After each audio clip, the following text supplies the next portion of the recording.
Good morning, everyone. How's everybody today? Can you guys hear me okay? Yeah, okay, great. Welcome, welcome. We've got a few more minutes. So get ready. We're talking about finding seller leads today, which is going to be awesome.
Hello, everyone. My name is Benjamin Miles. I'm the Market Center Technical Trainer. I just wanted to introduce myself. I'm going to be moderating the chat today, and I look forward to the session. Hey, Benjamin, nice to have you. We got a few more minutes, so we're just going to give some others a couple of seconds to jump in. We also have Sam Alpern with us as well. Sam runs our productivity program at Keller Williams Coastal. This is like right up his alley today. So I'm so excited that he is here to help teach this today, because you're going to just get some great insight and some great nuggets from Sam on finding seller leads, which is what we're talking about today.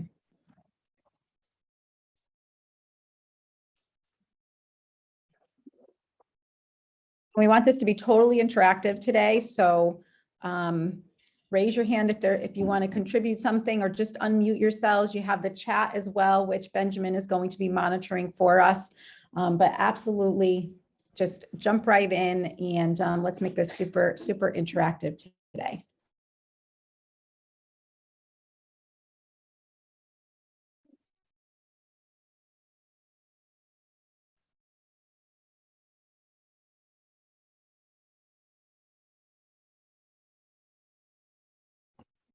Does everybody have a copy of the participant guide for today's session? Not yet. Benjamin, do you have access to that? Can you put that in the chat? Do you have it? Yes, I can. I'll put it in right now. Okay, awesome. Thank you.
All right, so let's get started. It's 9 o'clock. We have a lot to go over today.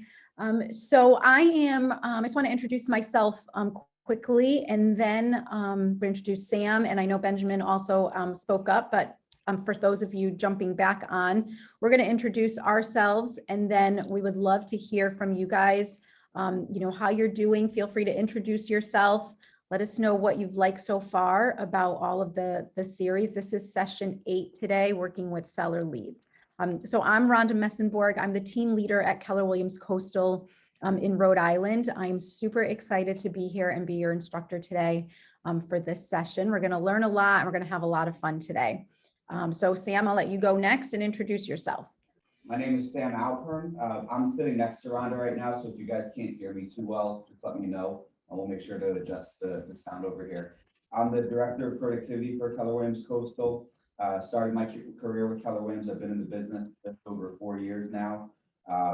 Made a living basically over these 4 years through seller leads specifically. So really excited to go over the topic today. Anyone that is off camera, if you are able to be on camera, we'd really appreciate it. It makes it a lot more interactive with everyone. If you're at work or if you're driving or if you're on the treadmill or something, we completely understand. Yet if you are able to turn your camera on, I highly recommend it. I think you'll get a lot more out of the conversation, as will we. Awesome. Benjamin, do you want to introduce yourself again for everybody that just jumped on? Sure. My name is Benjamin Miles. I'm the Market Center Technical Trainer for KW Pinnacle Central and KW Pinnacle Metro West.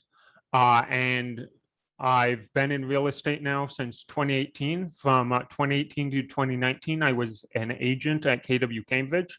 And now I'm the Market Center Technical Trainer here in Central Mass. And I'm super excited to be moderating your chat and hopefully helping anyone with any tech questions you may have. Awesome. Okay, great. So, okay, so now who wants to introduce themselves and just say good morning? Let us know what you've liked so far. And if you have any questions on anything that you've learned in the previous sessions that we can answer before we get started. Who wants to go? Hi, Sarika. Hi. Hi, my name is Sarika, and I just joined Keller Williams Westford in Massachusetts, and I live here for 20 plus years. So in real estate has been my passion. So I'm a very new agent. I just joined last week. So this is my second session, Ignite session. So I missed the first part. So hopefully I will get the recordings. Yes, so that's where I am, and I am looking all the help that I can get to be successful in this field. Wonderful. Well, welcome to the Keller Williams family. We're excited to have you here. Thank you. And you bring up a great point. There is, make sure all of you join the Facebook group. And at some point today, we will put it in the chat what the Facebook group is if you're not in there already. And also the Keller Williams New England YouTube channel. And that is where all the previous sessions live. This is November Ignite. We run Ignite every other month. So all of the recordings are in there, I believe, from all the previous times that we've run it as well. So you can always get a little different insight because the instructors are usually different, each time. So you get a little more insight getting the information from somebody new. So we'll make sure we get those in the chat. Oh, great. Benjamin is already on it. Thank you. Okay, so who else wants to say good morning? Let us know how you're liking Ignite so far and if you have any questions. Good morning. My name is Dawn Mellencamp. I'm in New Hampshire. I am as well a new agent. This is actually my first time logging on, so I'm actually really excited to get some helpful information. Awesome. Welcome. We're excited that you're here. Ignite is one of Keller Williams' signature training courses. And like I said, we run this every other month. So feel free to jump on. And even if you just jump on for a couple sessions, the month that we're running it, if maybe you didn't see one live the time before that, you can go do it again and again. It's really great information. And it's a great refresher, not only for new agents, but for us experienced agents as well. Sometimes just rehearing that information over, it kind of gets you jazzed up again and gives you a little bit of a boost. Hi, Anita. Hi. Hi, Rhonda. I'm Anita from Framingham. I joined 2 weeks back in the Framingham Keller Williams branch. And Ignite was such a help. It gave so much confidence and so many tools. Actually, it's very overwhelming, but it gives us a boost. So we get little confidence to get started. And the tools are amazing and the sessions are really awesome. Thank you so much for all your time, all of you. Thank you. Oh, you're awesome, Anita. Welcome. And yes, we're so happy that you're here. This is a great way too for us all to share and talk about different experiences we have. So again, please let's keep this super interactive today. All right. So how about one more and then we're going to jump in and get started. Anybody else?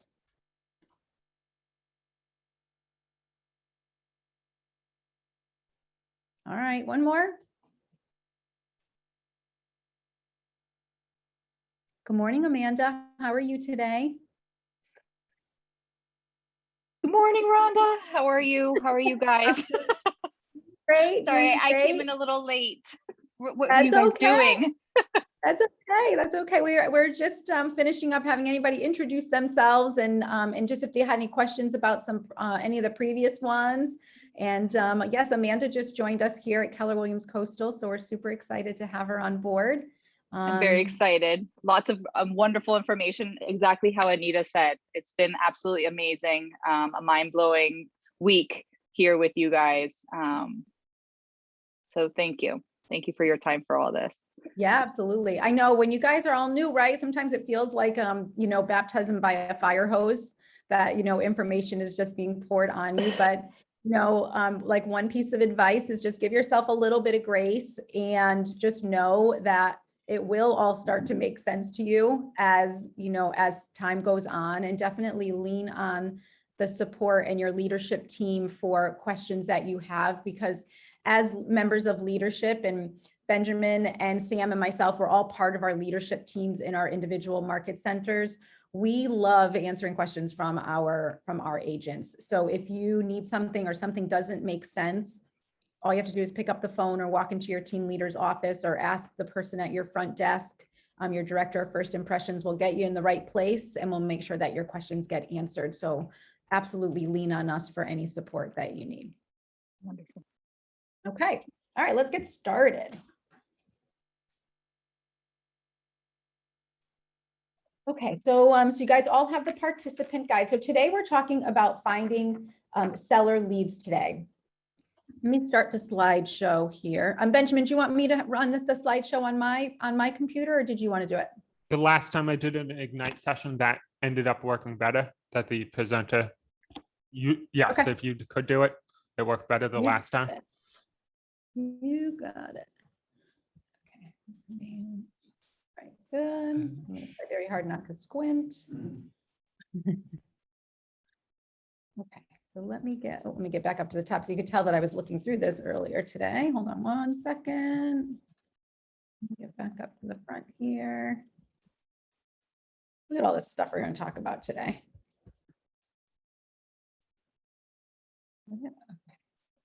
Okay. Okay, so I know that this slide is probably familiar to most of you because we kind of show this one every Ignite session. So these are the two things that we do as real estate agents, and what successful agents do every day is we work on growing our business, and then we also have to work on running our business. The most important thing that we need to do for growing our business, and Sam can absolutely attest to this, is we need to lead generate for buyers and for sellers. Without lead generation, you don't have a business, right, Sam? Absolutely. So that is what we are going to be focusing on today, is we're going to be talking about lead generating specifically for sellers, how to find sellers, how to qualify sellers, what questions to ask them to find out what their motivation is. So this is something that is so key to building your real estate business, because if you're working with sellers, typically when you are working with a seller, you're going to also generate buyer leads off of that listing. So Some agents, over the years, there are agents who only focused on being a buyer's agent, yet in the shifting market that we have, it really is about listings.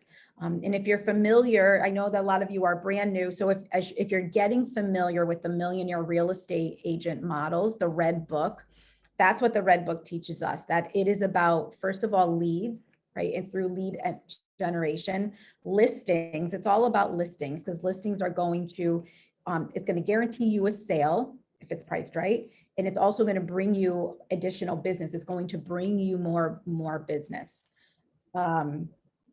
And then leverage. As your business grows, what kind of leverage do you need in your business? So that way you can continue doing things that make you the most money.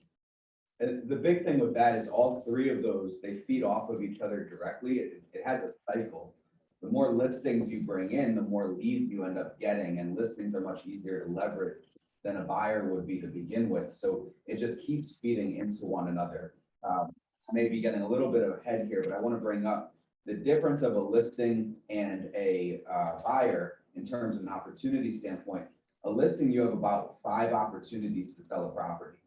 A buyer, you have about 3. When I work with a buyer, I can sell that buyer a home.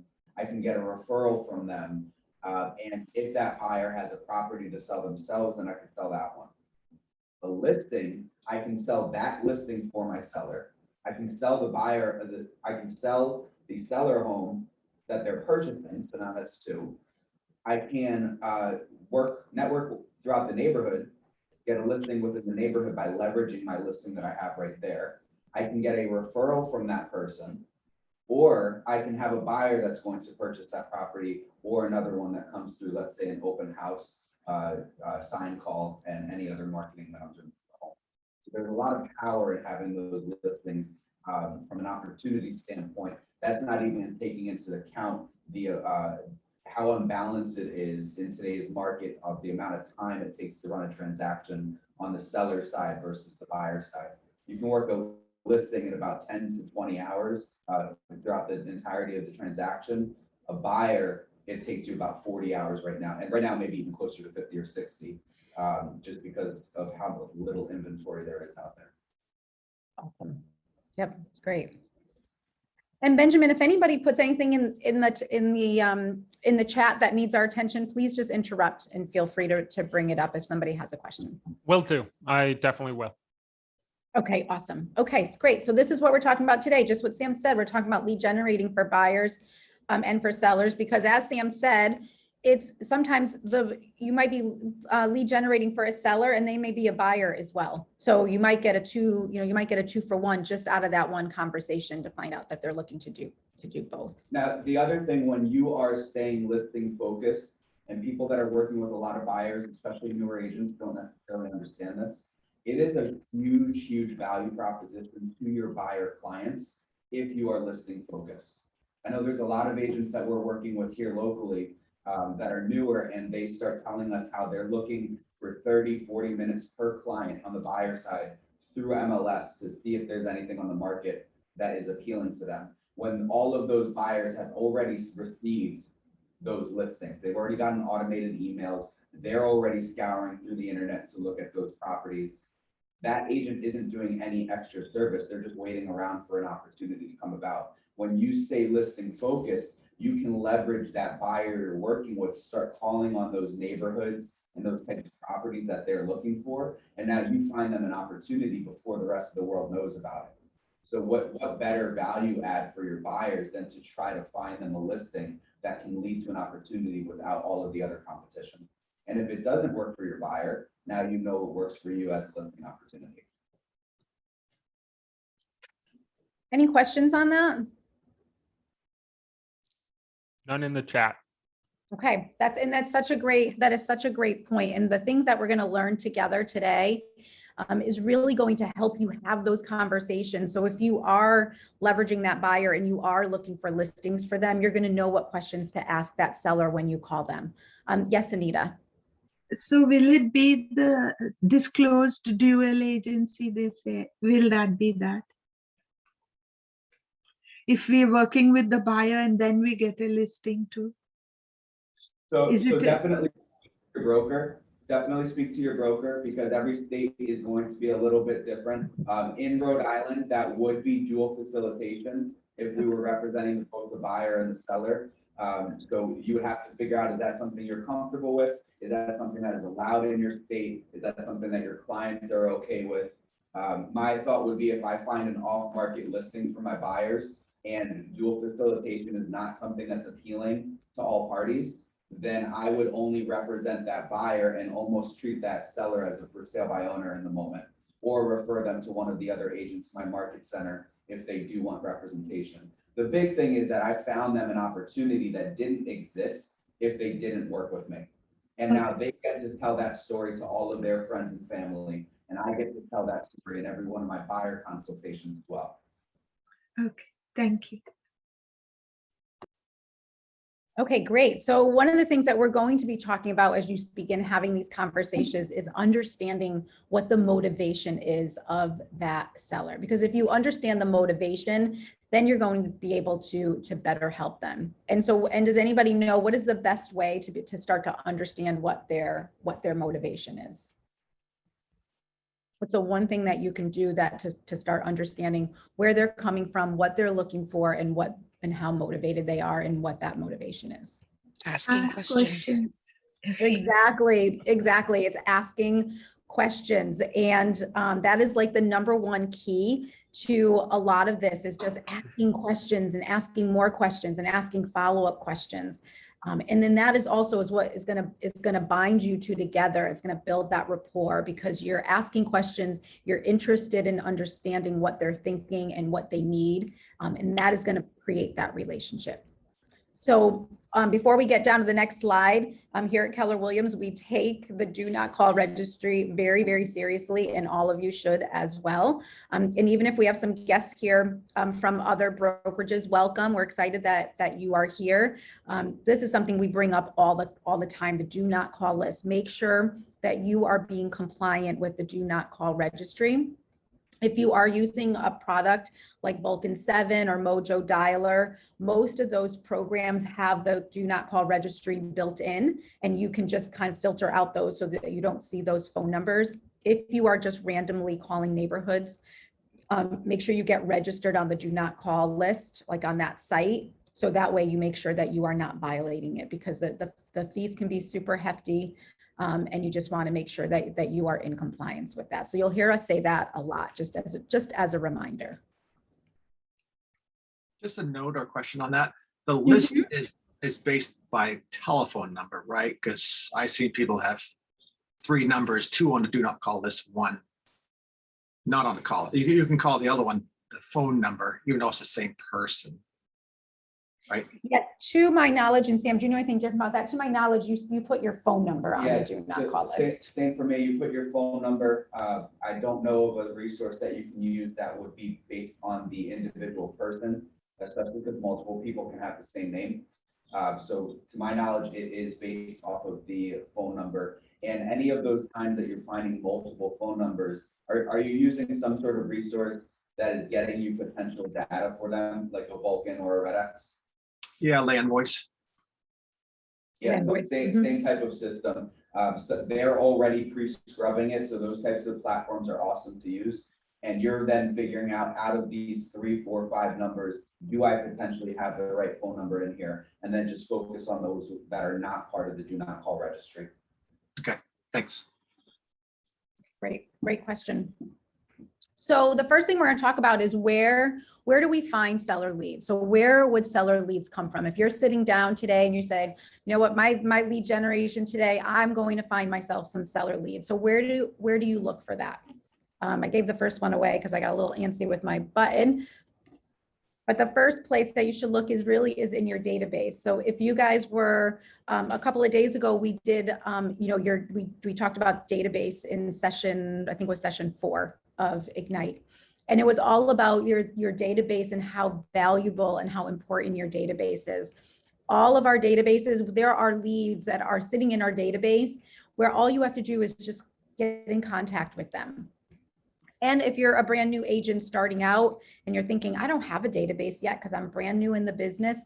If you have your cell phone, right, your contact list in your cell phone, that is your current database. Your database is everybody you know. It's not only people you've done business with in the past, because if you're new, you might not have any transactions behind you yet.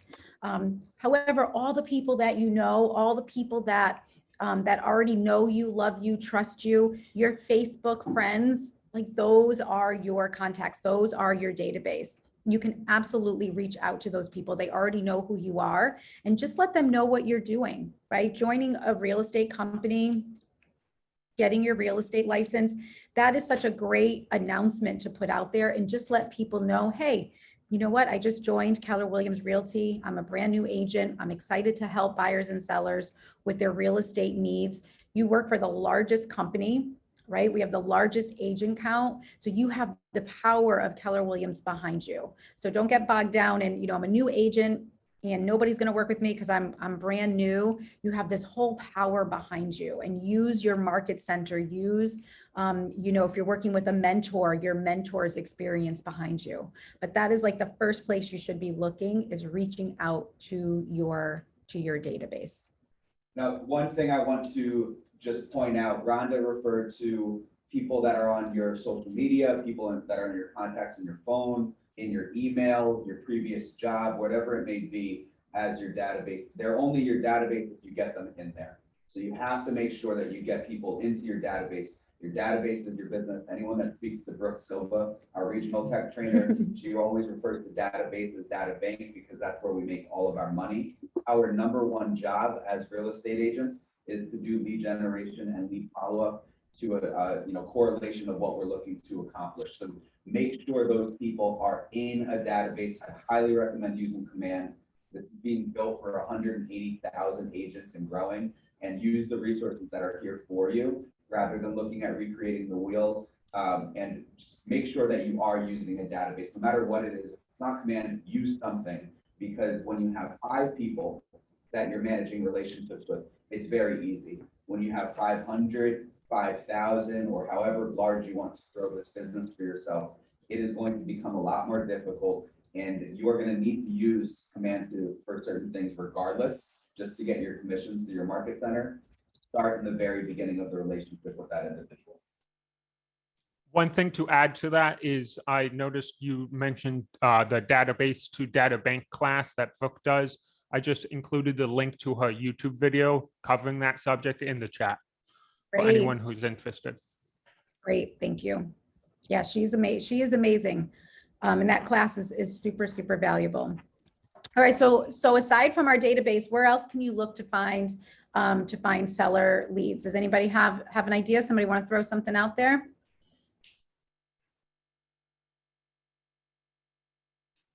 Michael mentioned land voice. Michael, when you're doing land voice, what type of data are you receiving? What type of prospect?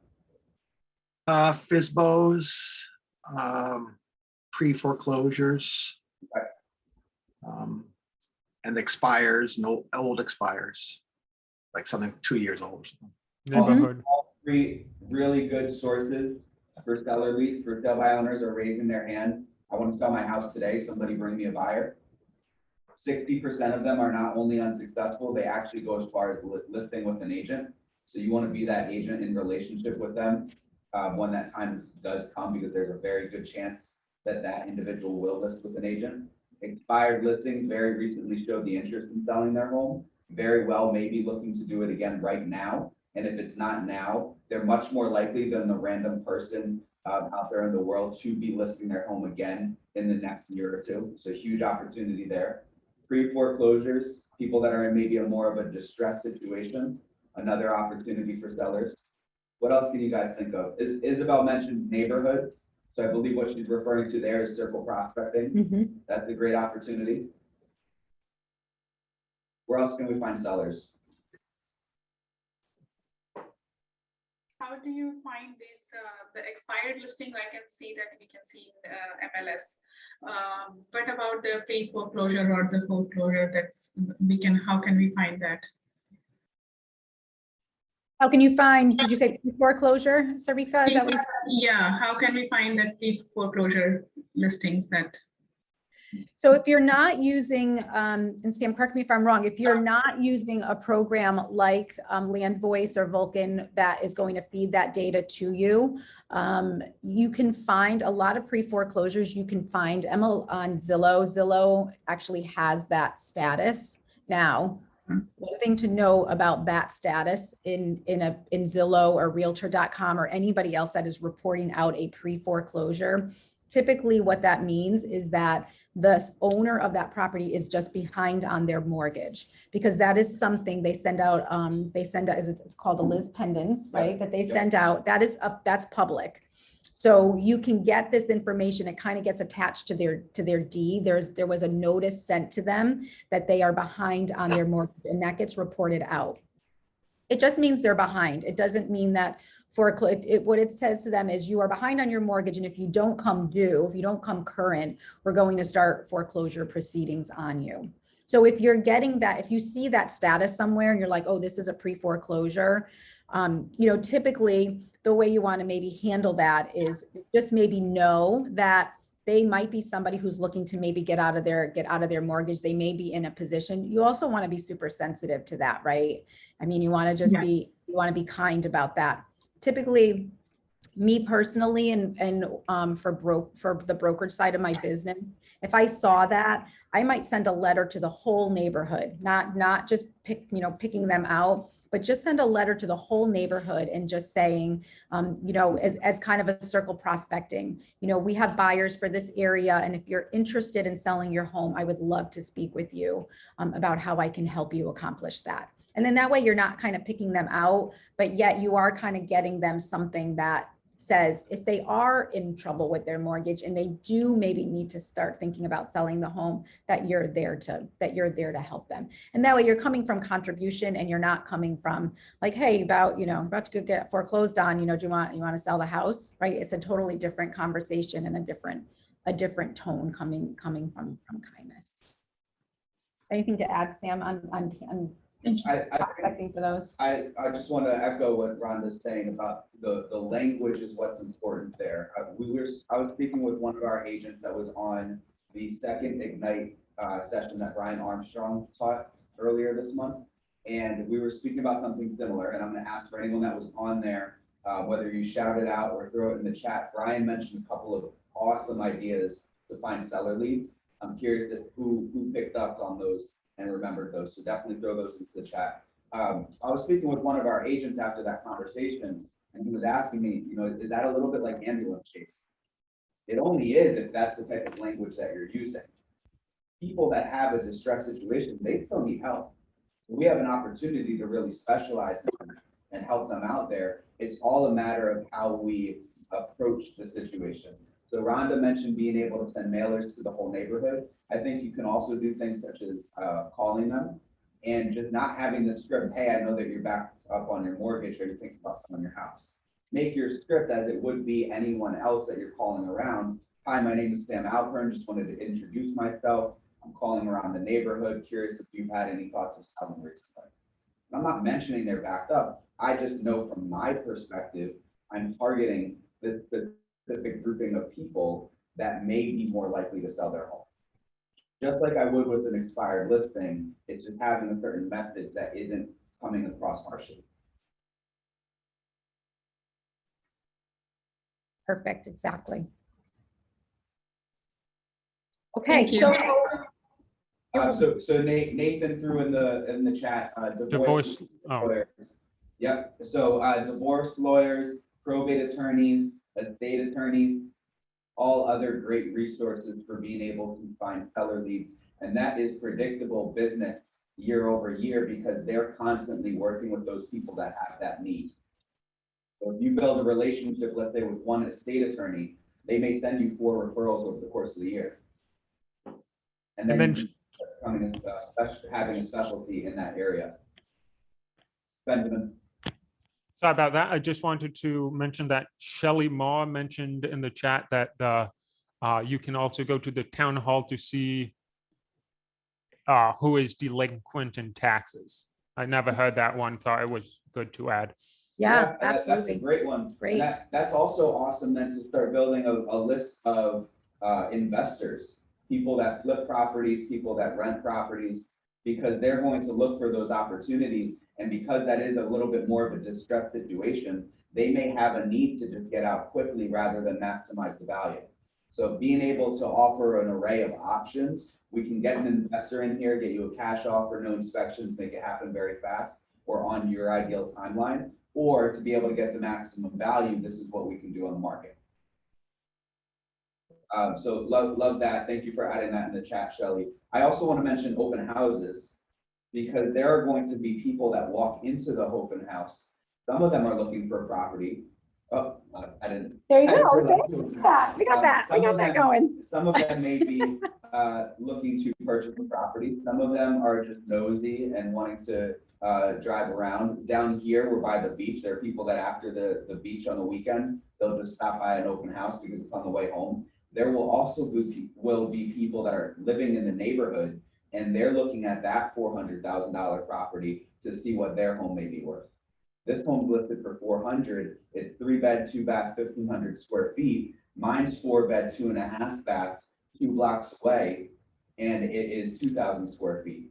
Well, if I can get 475, I might be into that. So let's check out what this $400,000 home looks like, and let's monitor it to see if it ends up selling. So a simple script in an open house, when people walk in the door, and I was taught this by a maths coach about a month or two into me being in the business. When people walk in the door, ask them, are you here to find your next home, or are you here to find out, to learn what your home is worth? You know right away, what type of prospect is that? Is it a buyer? Is it a seller? Or is it someone that's just looking around?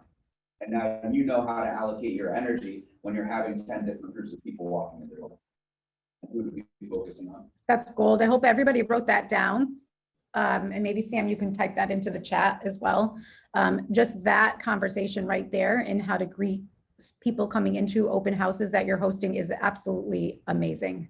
Instead of just saying, oh, hi, welcome to my open house. Can you please sign in, go have a look around? Now you've already started a valuable conversation with that person walking in the door. And just what we're talking about, you're finding out what their motivation is by asking those, right? By asking that question, you now just uncovered what the motivation was for them coming into your open house that day. So that's absolutely brilliant. And one thing I wanted to go back on, we were talking about attorneys, probate attorneys, estate attorneys. Those also will just go into your database. Okay, so your database is not just made up of consumers and potential buyers and sellers. Your database is also made up of your preferred vendor partners. So if you're finding seller leads and you're tending to your database and you're reaching into your database, those vendor relationships are also going to be part of the calls that you are making to check in with every once in a while. Right. So just as you're calling your sphere to maybe do a care call and just see how they're doing and see what their real estate needs maybe at that time, you're also reaching out to those attorneys that you know, your lenders that you know, and also making sure you're continuing that relationship with them and asking them, hey, have you talked to anybody recently who maybe, you know, thinking about putting their home on the market, because I'd love to help them. So make sure that those are in your database as well. We did talk about 2 days ago or last week in the database session about how to tag, you know, tagging our contacts. So just make sure that those vendors are tagged as such. They're tagged as an attorney or they're tagged as your vendor partner. So that way, one day you may just want to focus on that for your lead gen time. If you put a tag on them, you can pull them out and now you have your call list all ready to go. And Anne Marie has a question. We'll get to that in a second. I just want to bring up something else before I forget. It doesn't only extend to attorneys and to insurance agents and to mortgage lenders. It goes to your hairdresser or your barber because they're chatting to 20 people every day. Yep. Their whole job is to have a conversation as they're doing hair. You have your plumber, your electrician. They're going to properties of people that are wanting to get their home fixed up prior to it going on the market. Your painter, your landscaper, your cleaner. These are all people that can provide referrals for you. And it also goes just to your cousins, your friends, your family, your neighbors, because even if they're not looking to do a real estate transaction right now, they know of other people. That's why you have to stay top of mind. And even if they're not looking to do something, or hell, they choose to work with another agent. I would so much rather have your referrals than ever have your business, because you will work with me once every 5 or 10 years. You can send me 5 or 10 referrals every year. So make sure that you're really loving on those people that are a part of your world and extending that to all of these other people that are doing things out there in the field and may have an awareness of opportunities that you don't see in front of you and other people don't know about. Anne Marie, what's your question? Hi. My Hi. question goes with like, first I'm going to say I'm a little bit different. I'm more on the commercial side and a business broker. I was residential for a year, and I appreciate everything that you've said. It's really wonderful training. But for my situation now, I just have a quick question with the do not call list and what you just said, like call the vendors, like lawyers, bankruptcy lawyers. I was thinking of calling real estate lawyers. But are they like businesses and vendors? Are they also on the do not call list that we need to look into too? I was thinking of the Chamber of Commerce and getting a list of businesses and calling them, but could they be on the do not call list also? I just had this conversation, and Rhonda actually started in commercial, so I'm curious to hear your thoughts as well here. I just had this conversation a week ago with one of our agents. Speak to your broker, speak to attorneys that you work with, because every state's going to be a little bit different. My opinion is that those are businesses, they have their number out there for people to call them. If I'm calling an estate attorney, I'm calling a restaurant, I'm calling a printing company, no matter what it is, people have to call them to do business with them, to say, hey, I'm interested in this product or service that you have. For me, I'm looking to build my database and my Rolodex, because I'm speaking to people every day. And if one of my neighbors needs a printer for their kids' soccer team, they want to have a big flag put out for the soccer game this weekend. If I have a printer that I can refer them to, great. So if I call that local printer in town, start building a relationship with them, I say, hi, my name is Sam Alpern with Keller Williams Coastal, just networking around the neighborhood a little bit. Always want to make sure that I have relationships with the other business owners, because I'm constantly having conversations with people every day, and I'd love to be able to send people your way. So, just wanted to introduce myself, learn a little bit about what you do. Okay. I understand if their personal phone is on the do not call, that's one thing, but the business line, my opinion, certainly should not be, or else I don't understand how they get any business. But again, definitely cross-reference that with your local people in your market center. Yeah. Rhonda, anything else? Yeah, no, I agree with that. I completely agree with that. And in that call, you are, just like Sam said, you're looking to build up that relationship and possibly give them referrals as well. So that's what's going to start that relationship versus just calling them and saying, hey, it's Rhonda from Keller Williams Coastal. I'm just calling to see if you have any current real estate needs. So it's kind of a different, thing. You still want to refer to the do not call list and see if that specific phone number is on there. Sam's right. If you're a business, I think the do not call list is consumer based. It's not business to business. But yeah, you just want to make sure that you're keeping yourself, that you're just keeping yourself covered, and you're altering that conversation and just using it as a way to start a relationship. Okay. Thank you very much. I appreciate it. Of course, we're glad you're here. Yeah, absolutely. So one of the ways on here is the daily 10-4. So who can tell me what the daily 10-4 is? Just something that you guys should have been seeing in the previous Ignite sessions. So anybody? What's that? Hi, good morning. Okay. Good morning. So the 10-4, add 10 contacts to your database, call 10 people in your database, write 10 notes, and preview 10 homes per week. Perfect. So that is your daily 10-4. So it's adding 10 contacts to your database every day and having 10 conversations a day, 10 two-way conversations a day. It could be phone calls, it could be text messages, it could be interacting with them on social media, but having 10 conversations of some sort a day, sending out 10 handwritten notes. People love to get cards in the mail, and people love to get handwritten notes in the mail. And then previewing 10 homes per week. The more homes, especially as a new agent, that you look at a weekly basis, now all of a sudden you are getting immersed in your market. And then maybe you're out even at the grocery store one day and you strike up a conversation with somebody and they start talking about this home that just came up down the street. How cool is it if that happened to be one of the homes that you previewed? Either, spending Saturday morning, maybe bouncing around to 3 or 4 open houses on that day. We all get the emails from our local realtor community about broker open houses. Go to those broker open houses. They usually do them around lunchtime, or they might do them from like 3 to 5 or 4 to 6. It's a great way to get to know other agents in the area. So that way, if you do have somebody that you want to bring to their property, they already know you as agent to agent. So that's a great way to build those relationships, but also just to get to know the market, get to know what the price points are, because then you can have those valuable conversations with the calls that you're making and the conversations that you're having. So that's a great way to find some leads. And then let me get the last one up here. And then referrals, which Sam was talking about, right? The person that you are speaking to may not be ready to sell their home or buy a home, yet they may know somebody who is.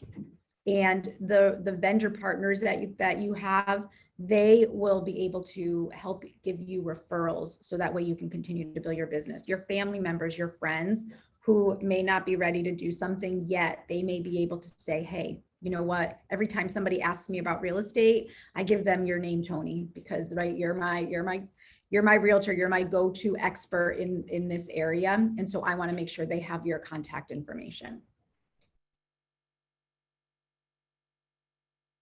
And with that 10-4, Tony's going to view 10 properties every week. I'd go one step further. When you get home or you get back to your office, pull comps for that property that you just went to. Don't just go look at it. Start to really internalize and educate yourself on what that value is. So I think that home is overpriced. Is it priced just right? Is it underpriced? Now you start to monitor that neighborhood and that market. You see it went under contract after a week. It's probably pretty well priced. So you get a better and better understanding as time goes on those properties in that area that you are really working to become an expert in. Perfect. Okay, so now we're gonna change gears a little bit. So now we were just talking about how we're finding those leads. Now, what do you do when you have a lead, right? How do you qualify them? How do you convert them into a contact? So who can tell me what the difference between a lead and a contact is? Lead You've is had a one-way two-way conversation with the contact. Exactly. Lead is a one-way conversation. A contact, you have permission to talk with them and send them information. For you to add that. It's great. So now we're going to talk about qualifying them and converting them. So we had talked earlier about the best way to be able to find out what motivation is, the best way to uncover what sellers are feeling, or what the person that you're talking with, what they need, what they want, how they want it, is just to ask questions. So here are some connecting questions that you can ask. And it goes down along the who, what, where, when, why, right? Who remembers that from grammar school, right? It's always who, what, where, when, why, right? So get the details to add to your database. If you would, please tell me a little bit about your family, job, life.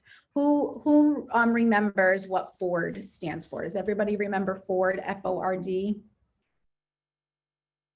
Family. Family. Occupation. Occupation. Recreation, like Recreation. Yep. And dream. And dreams, exactly. That is just a great, so if you remember Ford, when you're having conversations with somebody, if you just keep Ford in the back of your mind, it's going to allow you to just touch on all of those things and be asking questions. So that way you get to know them a little bit better. And then make sure you go and you put that all in their contact record. If you're using Command has spaces for all of those things, plus a note section. If you're using another CRM, make sure that you are notating all those things, because as you're talking to, more and more people, if you're having 10 conversations a day, by the time right after 10 conversations a day in a 30-day month, right, you've had 300 conversations. You are not going to remember You're not going to remember what everybody does for a living, what everybody's kids' names are, what their dogs' names are. You're not going to remember where they want to go on vacation. You might remember where they want to buy or where their dream home resides. But put that information in your database so that way your database works for you. And you just simply have to go look at their record, and it's going to remind you all the things you've already talked about with them and all of those really important details. So that's the who, getting the details to add to your database about who they are, really get to know that person. This real estate is a relationship profession. So really take the time to get to know your clients and get to know things about them, because they are going to appreciate that. And that's what's going to bind you to them. So let's talk about what. Assess their wants, their needs, and their plans. What are you looking for? What do you want to do? Okay, and then where, pinpoint their location. Where do you want to buy? Where is your home located? Finding out all of those details, so then you can go and you can do that research for them, and you can provide value to them in your next consultation with them or your next conversation with them. And then talking about motivation, the why. Like the why is so big, right? That's probably the biggest one. I think it should be at the top. But why are you moving? Right? Why is this important to you? Why is it important for you to move to Denver? Right? And as they keep talking to you, those are going to be the conversations that you can have with them to move them towards that, getting that appointment.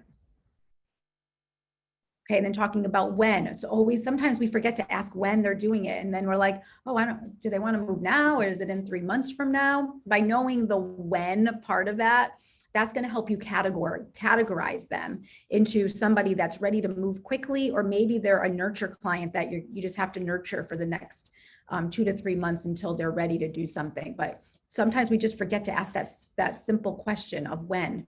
When is it ideal for you to sell your home? Move you guys on my way for the last one here.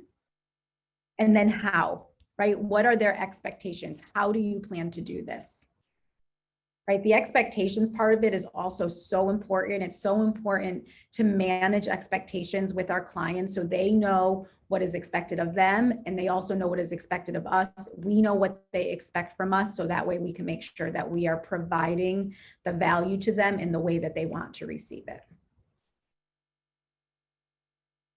And what do you have to add to that? Because I know you have stuff to add to that. The big thing is that this is a baseline outline for the conversation. That you don't stop here. You don't necessarily have to go deeper in every single conversation you have with them. However, if you want to use this as a framework of the criteria that you want to learn over time. And you also want to make sure that you're very fluid in your communication with them, and you're not sounding robotic. In the beginning, it's not going to be as easy. The way you get through that is by practicing this constantly with other agents, with family members, with your mentor, your coach, your leadership teams. That way, you're not practicing on the prospect, you're not practicing on the client. So you want to use a level of emotional intelligence. You may not have that full emotional intelligence of what to talk about in a real estate transaction right now. Just recognize that a lot of this is going to happen organically. You're going to be just having a simple human-to-human conversation, and you know that you have this objective to figure out from a real estate standpoint, how can you help this individual? And in life, what are they looking to achieve? And is there anything outside of a real estate transaction that you can help them with as well? So if you freeze for a moment, you think, where am I in this conversation so far in the qualifying of this individual? Oh, now I'm on the what part of the conversation. So what are you looking for? And they tell you what they're looking for. You don't then say, what do you want to do with that? You find out why they're looking to do that. Why does that matter to them? And anyone that was not on the second Ignite session of this month with Brian Armstrong, it's one of the best ones I've heard ever, honestly. And Brian spoke about going 3 levels deep. I'd highly recommend that people go back and watch that, because each of these things, you're going to get deeper. You don't want to just ask that question, move on to the next one. You want to really be listening and not just speaking at them. You want to have a two-way conversation to learn about what they're looking to accomplish. Remember though, it doesn't have to come out perfectly. It will get better over time, especially as you practice this before doing it in the live setting on the phone with those individuals. And they also don't know what perfect looks and sounds like. So whatever you say is all they know. So just make sure that you are being yourself, you understand the framework of that conversation, and then you just speak naturally person to person. Yeah, I love that. Go ahead, Leslie. Oh, okay. I love that, Sam. I love that going 3 questions deep, especially when you're nervous. Sometimes you just want to ask the question, you want to move on, but definitely just take the time to let that conversation unfold. And that will actually just really build that rapport with that person, because then they get off the phone knowing that you care, and that's going to make them want to work with you even more, right? Than just trying to, like, just kind of bang right through it and ask the appointment or get the appointment, et cetera. So definitely just like take that time to keep asking more and more questions. And like Sam said, bounce around. It doesn't have to just be, okay, I'm just doing the what category, then I'm gonna move to the where category. You're gonna bounce around and give and take throughout the conversation. One more thing, Rhonda mentioned how the why is the most important part, and she'd argue that it would be first. In some conversations it will, and it is the most important thing. Why are they looking to do this? Because now you have a deeper understanding of their motivation. Some people are going to give that to you right away. Others, you may have to walk it into the conversation, which is the reason that who, what, where portion, the price, condition, location type of conversation may make it that you then have you're already starting to have a two-way conversation. It then could be easier to find out that deeper motivation. It'll depend on the individual and your relationship with them. The why is the most important factor there. And then some people are going to give it to you right away. Other people, you're going to have to bring them to that over time. Any questions? Anybody, is there any other questions that you can think of that you might want to like add in here as far as instead of just these?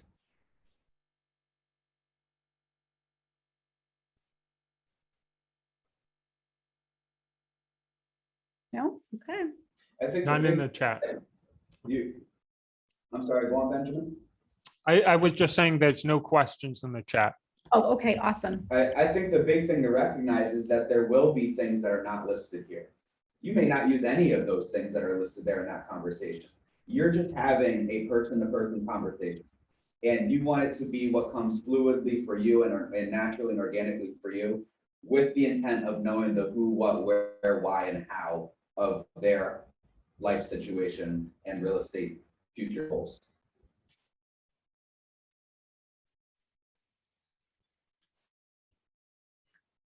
Great. And so from all of those questions that you're asking, then you're going to be able to figure out, based on the time frame, based on the timeline of when these sellers are going to be ready to move forward. Now you can categorize them into A, B, or C. You can use any, you can kind of use any system you want, but basically it's an A, B, or C, and it's based on their timeline, right? Because you're going to treat somebody that's going to be ready to move in 0 to 14 days. You're going to be following up with them, asking them for the appointment and kind of moving ahead quickly with them. If it's somebody who's going to be ready in the next 2 weeks to maybe 2 months, then you're going to be making sure they're in your database, and you're going to be reaching out to them weekly to find out, as they move down that timeline, make sure that you're giving them the information and the resources that they need, and that you're ready to move forward with that appointment when the time is appropriate.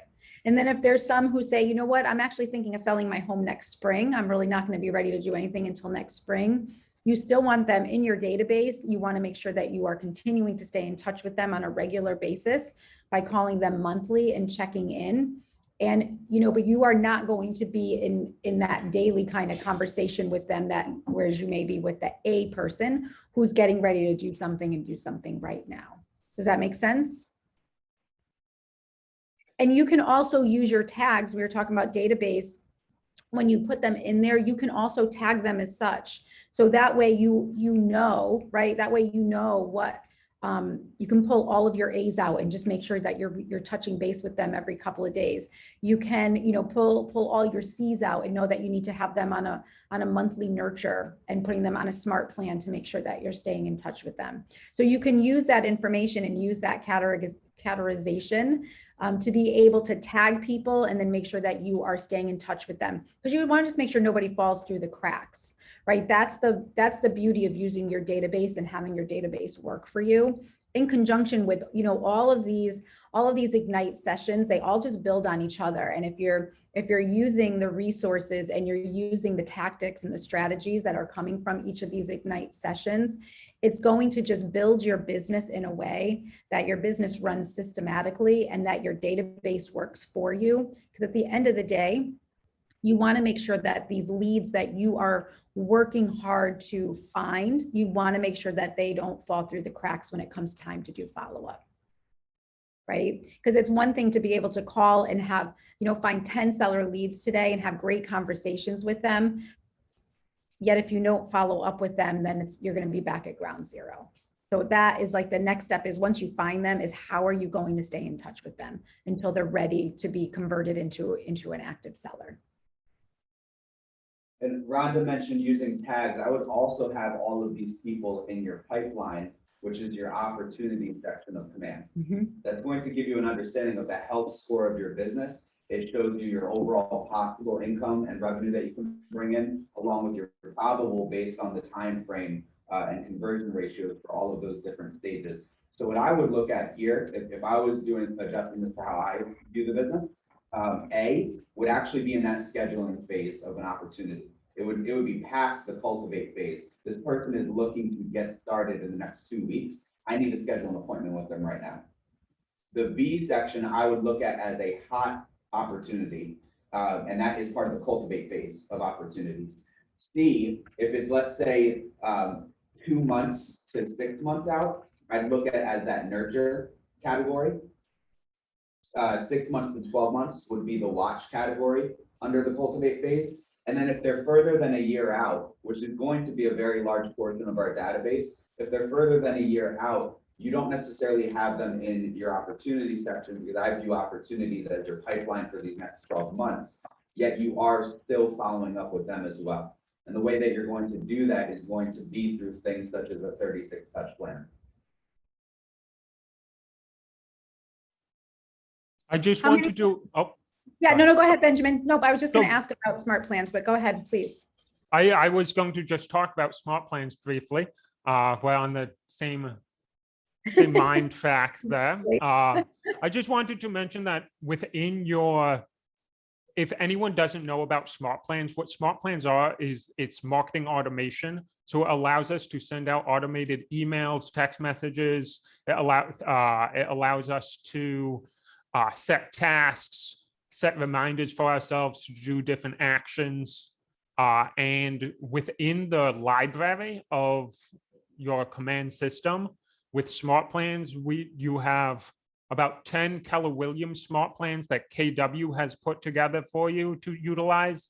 Then you have about 8 featured smart plans on there to utilize. And then you have about, it looks like about 1,065 more smart plans to choose from now.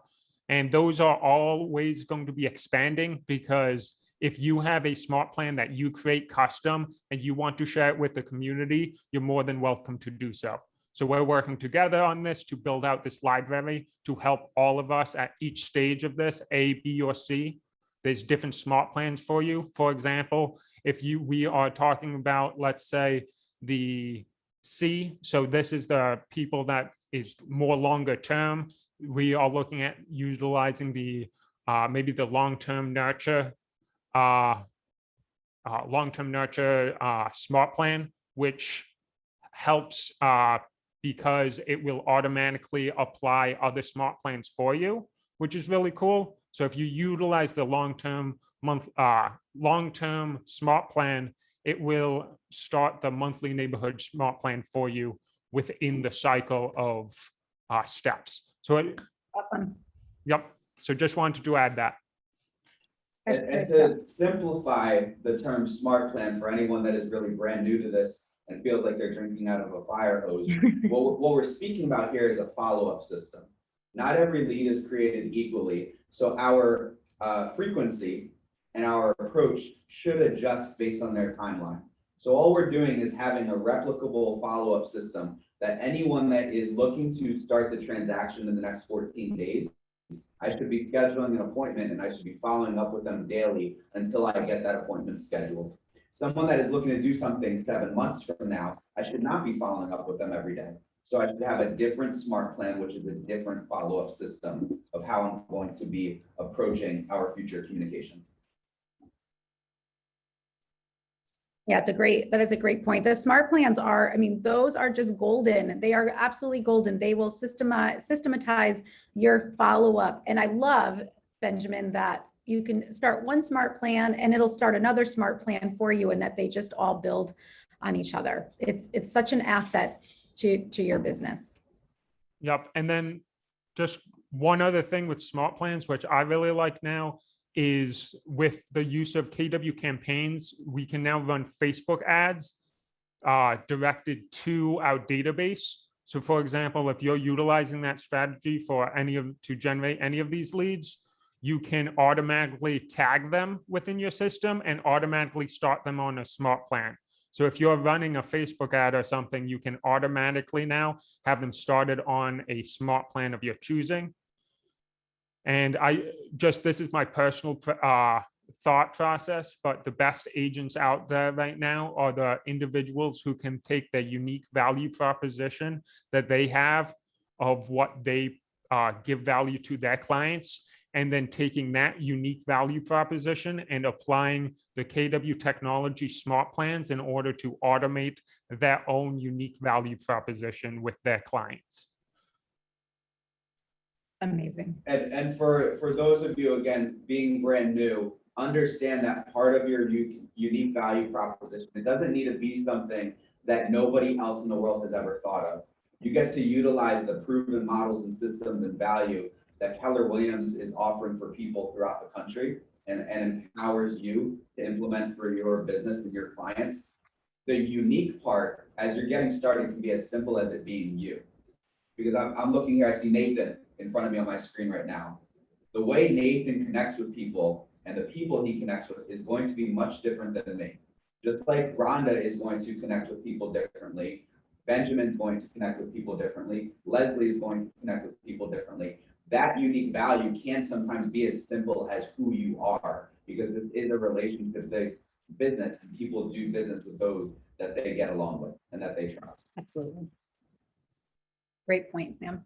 Annie's asking, where in command do we put the seller lead category? I have a list started, but have not categorized them. Also, can we assign a smart plan to the specific category? And I'll let Benjamin extend off of my answer here. I would tag them as sellers. Obviously, make sure you have their address in there. And then when you can have your smart plans auto-populate from a tag that you have implemented.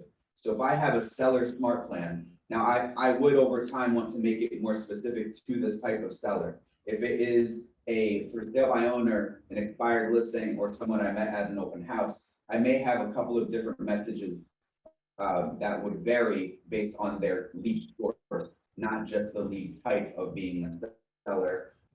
So you can have it auto-populate. I'd probably have something that I'm tagging them as a seller and then tagging it as a for sale by owner. And now I have a smart plan that I'm implementing for my for sale by owner outreach. Benjamin, anything that you'd like to add there? Oh, you're mute, Benjamin. Thank you so much. That would have been embarrassing if I continued. Yeah, we're all friends here. Okay, so you were saying exactly what you said is correct. You want to first add them as a tag on the system to that contact, and then we can leverage that tag to start a smart plan. So you can basically be like, okay, hey, I want to have everyone that I tagged with the letter C to start on the monthly neighborhood nurture smart plan. Now the database is going in and it's looking at whoever you have tagged with the C. It's going to take and automatically add to the list for that smart plan to get started on. Yeah, and if we have time later, maybe Benjamin, you could just give us a demo of, I know at some point we'll end up over in command. So if that would be helpful to anybody, we absolutely can show you that. I definitely can, and looking forward to it. I also shared the KWNE tech series within the chat. So that's the list of the tech series videos that New England put out. If you want to learn more about other subjects about KW Command, you can go into there and watch the different videos for that. I just wanted to provide that to everyone who's new, who mentioned that this is their first Ignite session. You may want to go back and reference those trainings. Awesome. Yeah, there's so many trainings out there. Absolutely. There's great resources. Okay, so I'm actually gonna go by that, and we are now gonna talk about converting leads to contacts. So we already said that a lead is somebody that you're having a one-way conversation with. Once you have permission to have a two-way conversation with them and permission to provide value to them, they become a contact. And so you'll notice in Command, in the contact section, there'll be a little checkbox where you can check them as a lead, or you take that off once they become a contact. And you can actually pull everybody out of your database who is a lead, people that you've only had one-way conversation with. And again, as we're talking about this, you're going to interact with them differently than you have for somebody who is not a lead and they are actually a contact. So in converting a lead to a contact, first thing would be that as you've gathered data, as you're qualifying them, right, would be to ask them for an appointment. Sam, what's your best tip on asking somebody for an appointment? Talking about my best and main tip is that you do it. You can't wait for them to say, yeah, let's get together. I'd love to work with you. You have to show them that you are eager for their business, that you're wanting to establish that relationship, and you're at least wanting the opportunity to have a conversation with them. So when you recognize that they are able, willing, and ready to do something in the near future, I'd be looking at maybe the next 3 months or so. They're looking at selling their home, or they're looking at buying a home. I'd be wanting to schedule an appointment. I want to have a sit-down conversation. We can speak about their property, about their situation, what they're looking to accomplish, and how I am able to help them get there and make that happen for them, and happen with them, I should say. So the main thing is that you do need to ask for the appointment to begin with.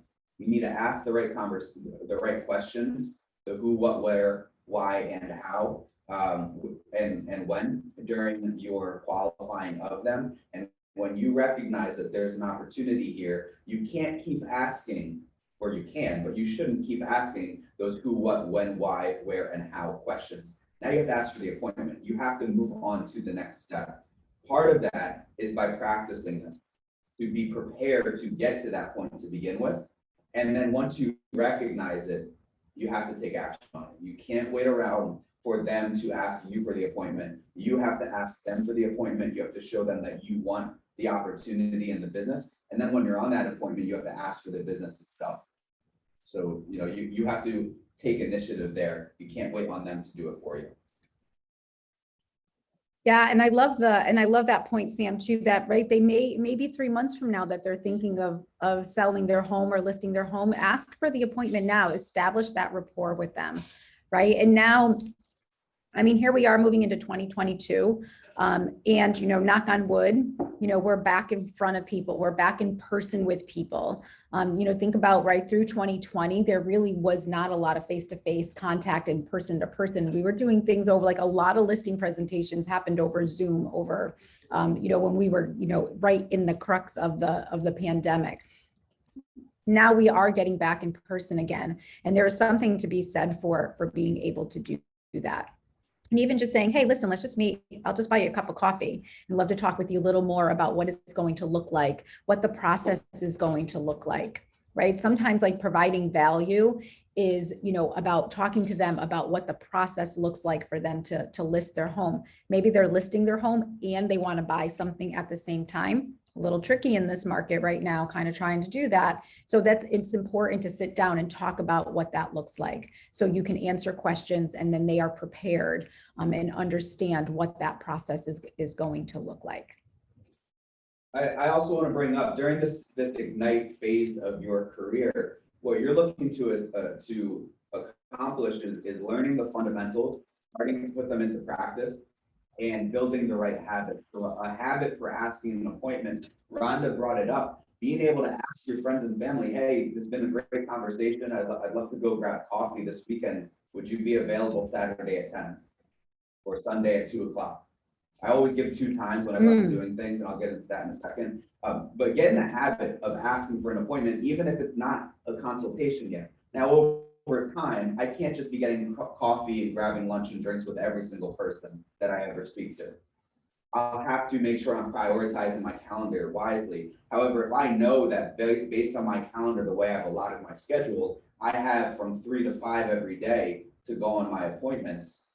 Get in that habit of asking somebody for an appointment, because if I'm asking my cousin to go grab coffee, it's going to be much easier to ask that expired listing for an appointment. The reason why I give 2 times is, number one, to make it seem like I'm busier. That in itself can be powerful. It establishes credibility without having to have a whole track record of sales, because they're like, oh, Sam only can do those times. He must be doing business.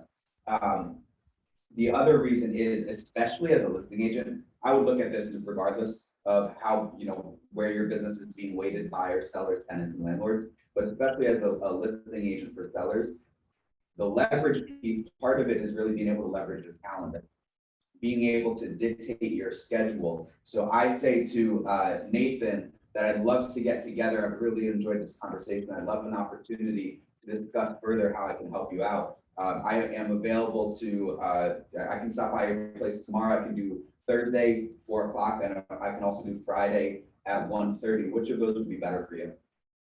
I know my ideal calendar. I also know my availability right now. So I want to dictate it to my terms as much as possible. Now, Nathan says, oh, I can't do either of those times. And I say to him, well, what about Friday at 3 o'clock? Also could do Tuesday at 12:30. Would either of those work? And I learned that now Nathan can't take off during the business hours, Monday through Friday. All right, well, then I'll have to make a decision. Do I want to do nights or weekends?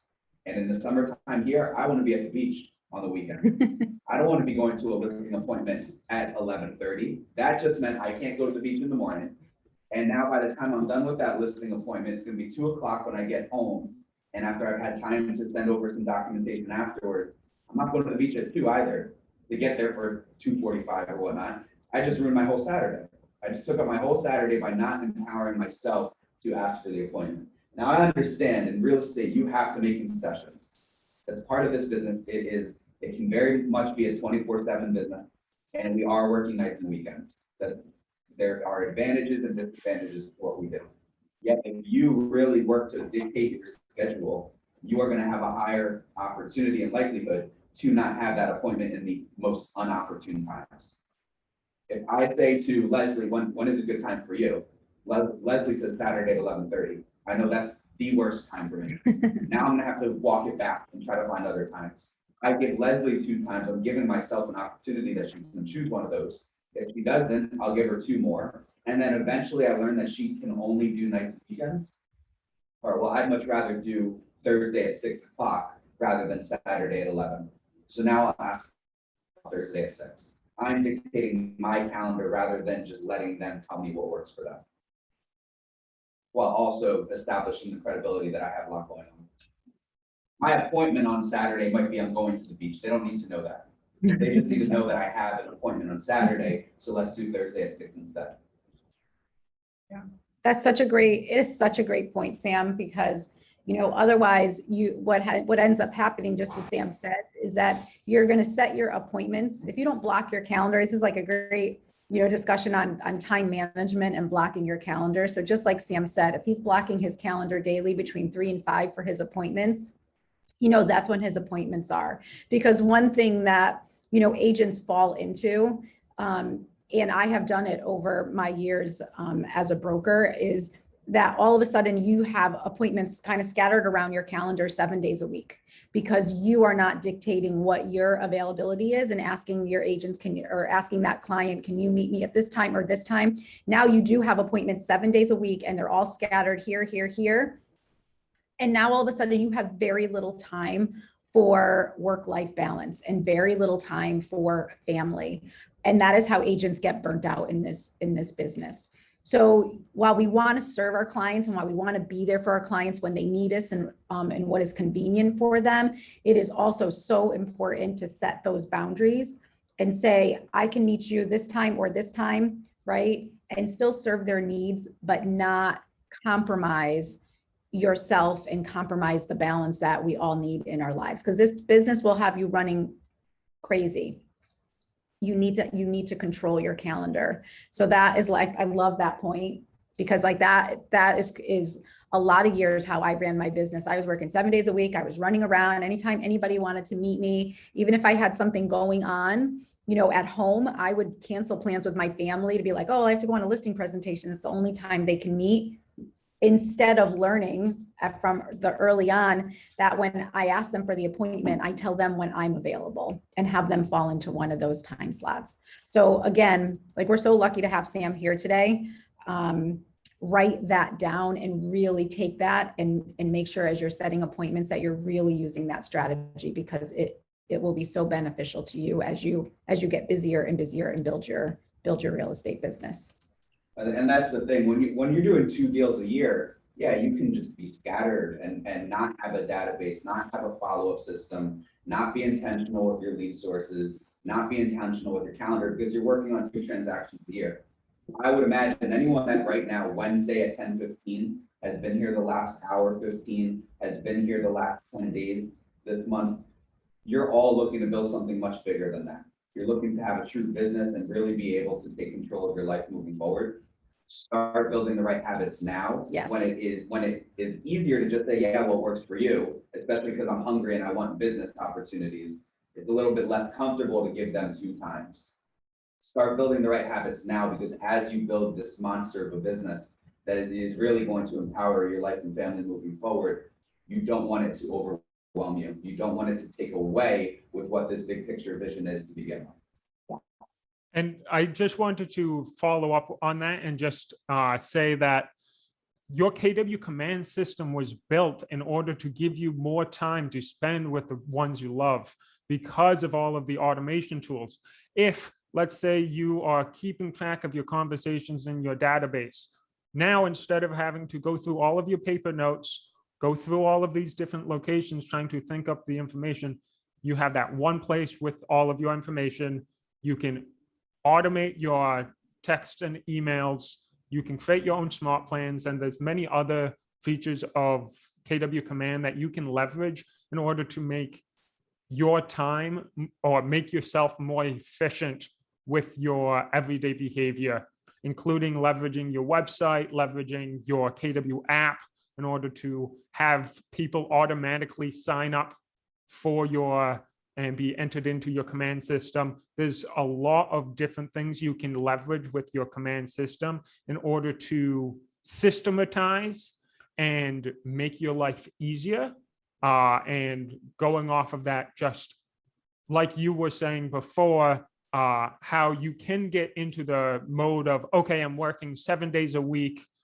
I'm doing my calendar all over the place. I remember when I was my first year in real estate, that was me. I was working 7 days a week, 16-hour days, trying to read all these books, learn everything I can. But at the same time, I wasn't being purposeful about my time in a systematic way. And I basically shot myself in the foot because I wasn't leveraging the technology that I had at my disposal. I was trying to invent my own wheel, and it backfired on me when I should have just applied the models and systems that has been proven by countless agents from across the country. I have a question for Kristen in a second. Before I forget, I want to bring up a story to speak to everything we're talking about these last few minutes. I'm 28. I bought my first house 3 years ago. I was 25. My fiance was 24. That's awesome. I'm very proud of us for being able to do that. I am never going to be able to take back that our first home that we bought, we don't have that sold photo in the front of the house. We don't have a post that went out to let people know about this announcement. Those things that all of our clients were encouraging them to do, I was allowing the business to consume me so much that first weekend of us being in the home, I was on the phone negotiating things and trying to get a deal that didn't need that level of attention. I was letting the business start to consume me instead of just taking a time block to really breathe the moment in and to celebrate that with my fiance. And she's over it now. She wasn't in the beginning, but I'll never be able to take that back. I'll never get that moment again. And of all things that can happen in life, yeah, I'm sure that we're going to be married in the next year and a half. We're going to have kids in the future, I'm sure. There's going to be a lot more moments that are going to be even more powerful. And I want to make sure I don't let things slip through the cracks like I did in that moment. Big picture, that wasn't a deal breaker, but that is still something that I'll never be able to do again. I missed that opportunity. I want to miss that opportunity in much larger and more impactful things my family's future moving forward. That's why you have to be intentional about those things. Looking for you, Benjamin. There's 1,000 things that we can do with Command. We have a lot of information here. Do they need to know how to do all 1,000 of those things? And do they need to start doing 1,000 things prior to getting started? No, they do not. It's a work in progress. Your command system has so much capabilities where it has to be something that you work on over time, because it's not like you can just go, okay, hey, I'm a new agent. I'm going to spend an hour, get with my leadership team or however you did your onboarding. I'm going to spend 1 hour to get my website set up, get my CRM system set up. It doesn't work like that. It's something to grow with you while you grow as an agent. So as you're working every single day, you're adding more people to your database. You're adding more tags. You're keeping track of your things.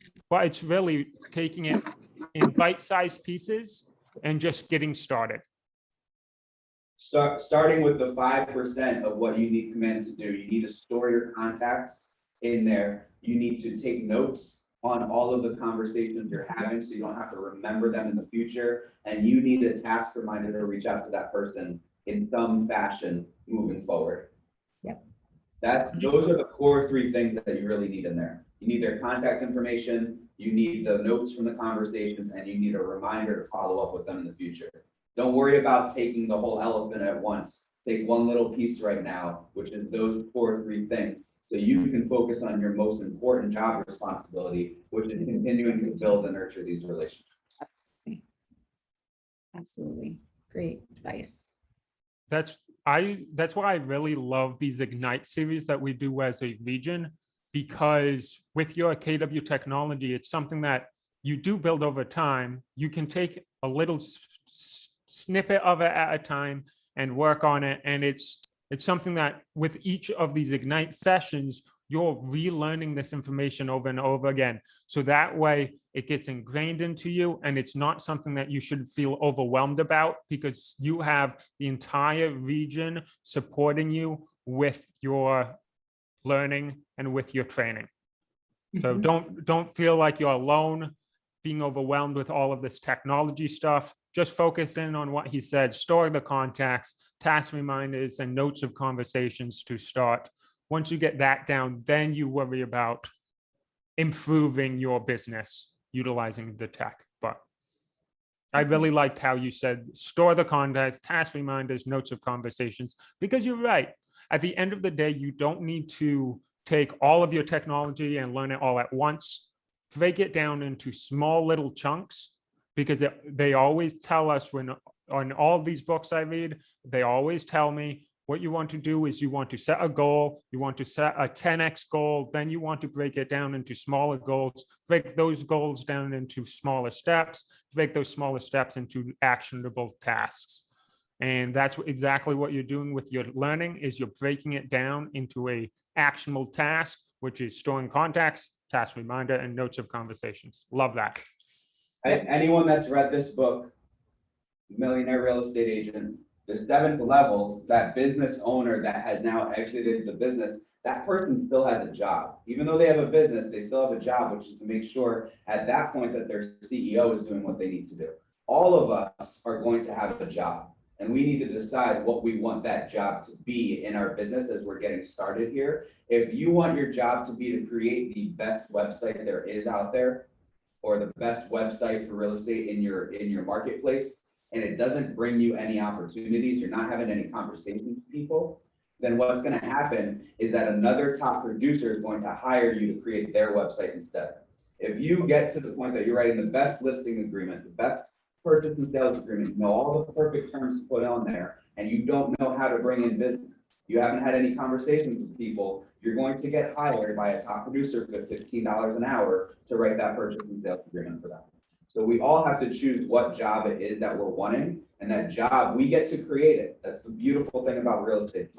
My favorite part about this business is that we get to create exactly what we're looking to accomplish long-term. You have to choose what job you want. And if you do have this vision of really being able to provide for your family, provide the type of lifestyle that you're looking for, you need to start with the job of lead generation and lead follow-up and allow the other things to catch up to that business that you're growing. Absolutely.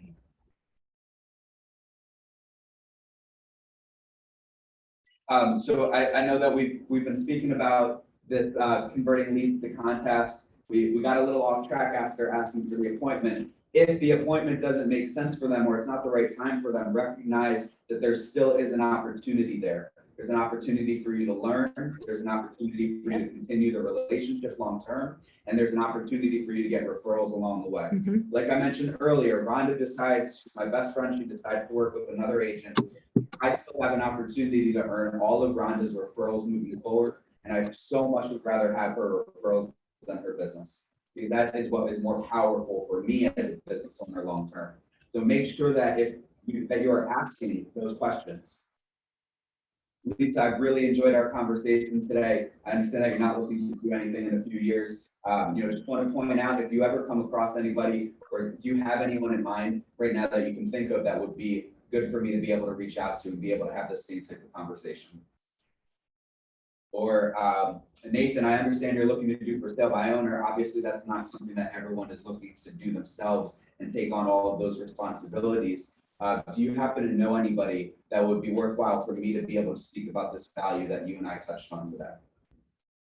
Ask for the referrals. And then being able to ask them to reciprocate on that connection you've made. So maybe it's not a direct referral, but maybe it's just someone else that they can connect you with long-term. I connected Nathan, the for sale by owner, with the painter. Does he know an estate attorney that I have to reach out to? Is there anyone, just like I've been able to help you here, is there any value that we can offer to each other throughout the relationship? And if you don't have anyone today, planting that seed that my business grows by being able to build relationships and have referrals come in. So if you ever do come across somebody, please keep me in mind. I'd love to be a resource for them in the future. That's awesome, Sam. Yeah, that's all it is. It's all about the conversations and just asking those questions and not being afraid. As Sam said in the beginning when we started this, the most important thing is to ask and ask for the appointment and then ask for the referral and then take it one step further and ask for other relationships and other reciprocal information, because they may not be ready now, or they may, Nathan may be doing a for sale by owner now on his house, but maybe it doesn't sell in 6 months. And he's going to remember that conversation. He's going to remember the time that Sam took to talk with him. And then he's going to call Sam back, right? Versus calling just, somebody randomly out of the phone book looking for an agent to sell his home. It's all about relationships and not being afraid to ask for the business. Okay, so before we go on to our next section, which is going to be pre-qualifying sellers, why don't we take a 10-minute break? It's 10:30. So why don't we come back at 10:45, take a 15-minute break. I'm sure everybody answer emails if you got phone calls or whatever. And we'll see you back here. And then we're going to jump into pre-qualifying sellers and then talking about the actual listing presentation and what that's going to look like. Any questions before we take a break? Okay, all right, we'll see you guys back here at 10:45.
All right, welcome back, everyone.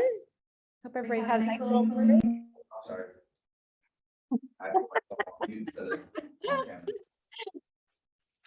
All right, let me bring it back up again here. Okay. Bring my slides up. So we're going to start talking about qualifying. Let me find. Let me go here.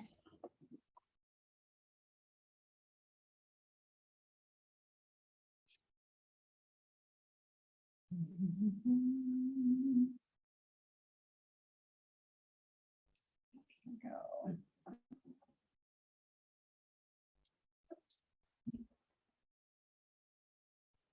Okay, so we are going to pick back up now, and we are going to talk about pre-qualifying sellers. Slide here. Let me reshare my screen.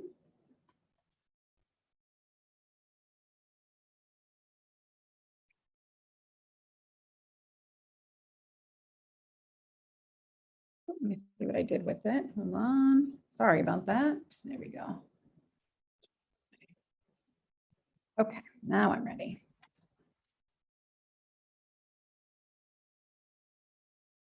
Okay.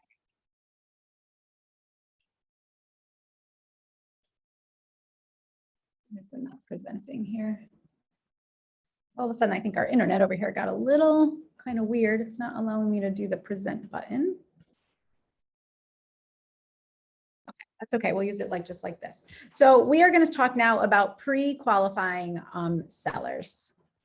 If you go up to file, you can. There we go. there we go. Now it just now it's cooperating. Okay. So as far as the process of pre-qualifying the seller that you are speaking with, as we had already said, the first thing is just understanding what their motivation is. Why do they want to sell? Where are they going, right? So what is the reason that they are sitting and talking with you today? You want to position yourself as the expert, right? So you want to position yourself as a real estate professional who can help them get to their goal of selling their home, right? You want to talk about your value proposition. You want to talk about how you're going to accomplish that in order for you to be able to win that listing, especially if they're talking with other agents. A lot of times they may want to interview 2 or 3 agents and then determine who is the best fit for them.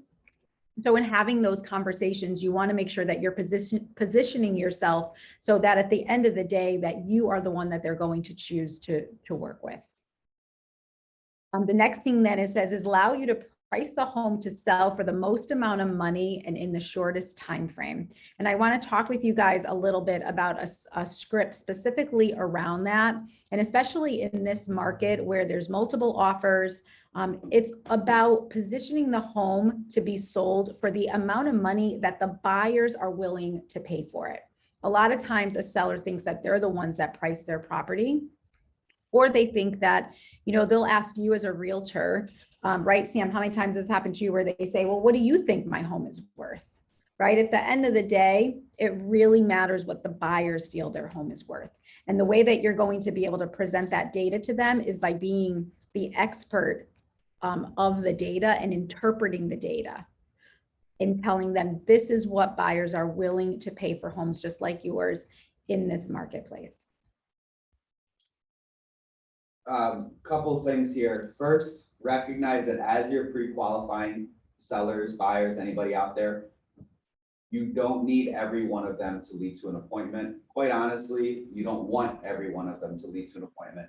If you were to work with everyone out there, I know we're on a regional recording, so I'll use my language wisely here. You work with a lot of people that you don't like, a lot of a-holes that you do not want to work with. So if you work with everyone, it's not going to actually lead you to where you ultimately want to be.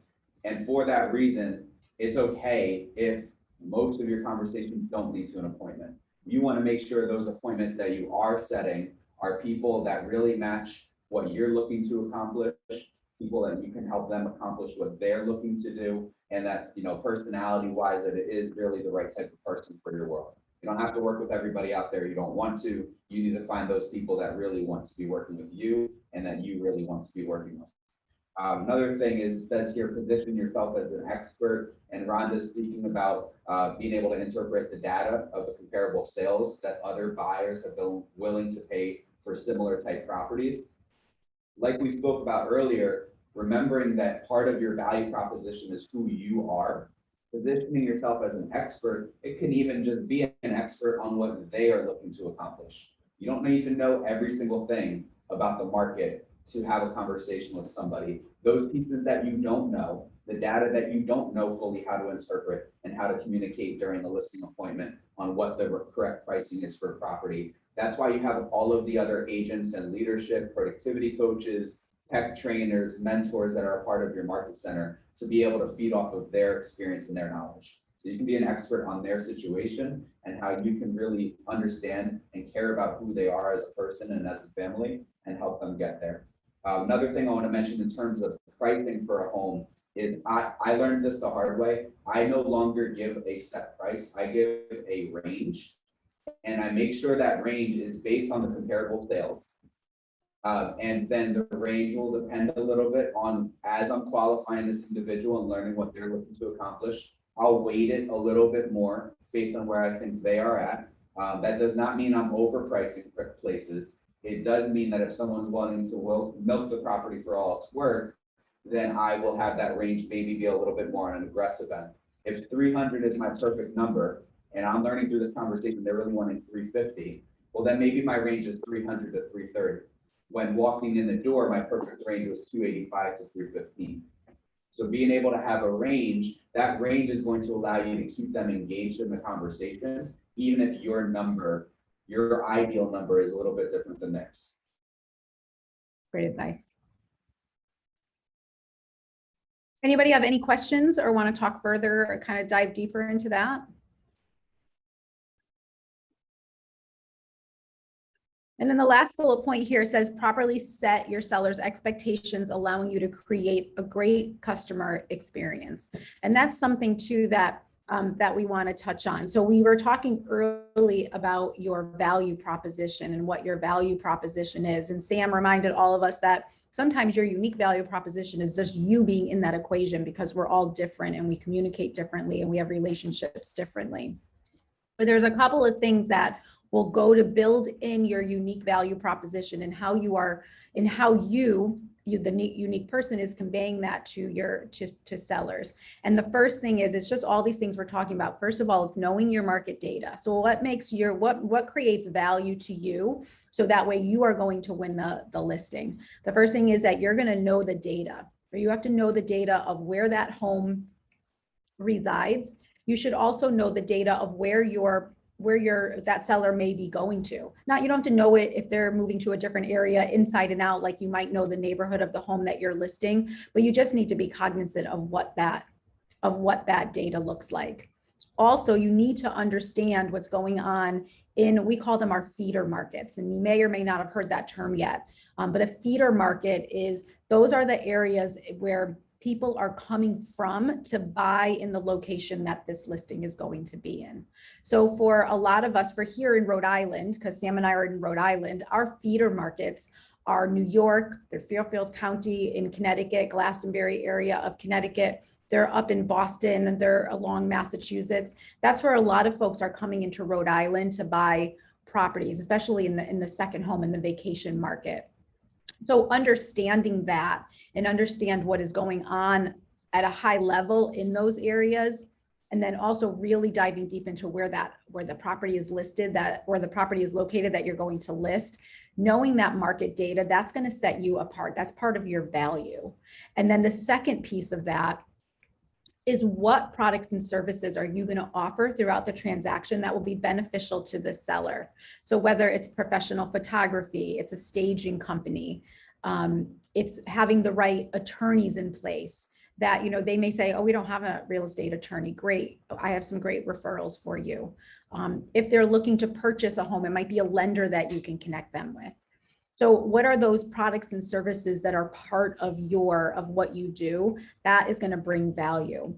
And then thirdly, it's, what does your customer experience look like?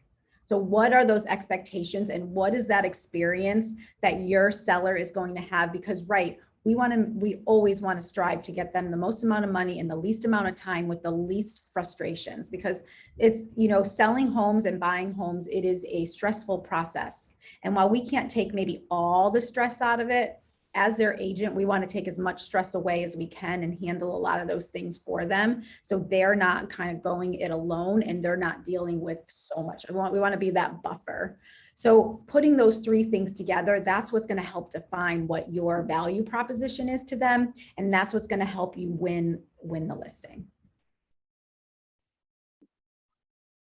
Any questions on that? Or does anybody, has anybody here, I know a lot of you guys are new, but who has gone on a listing presentation so far?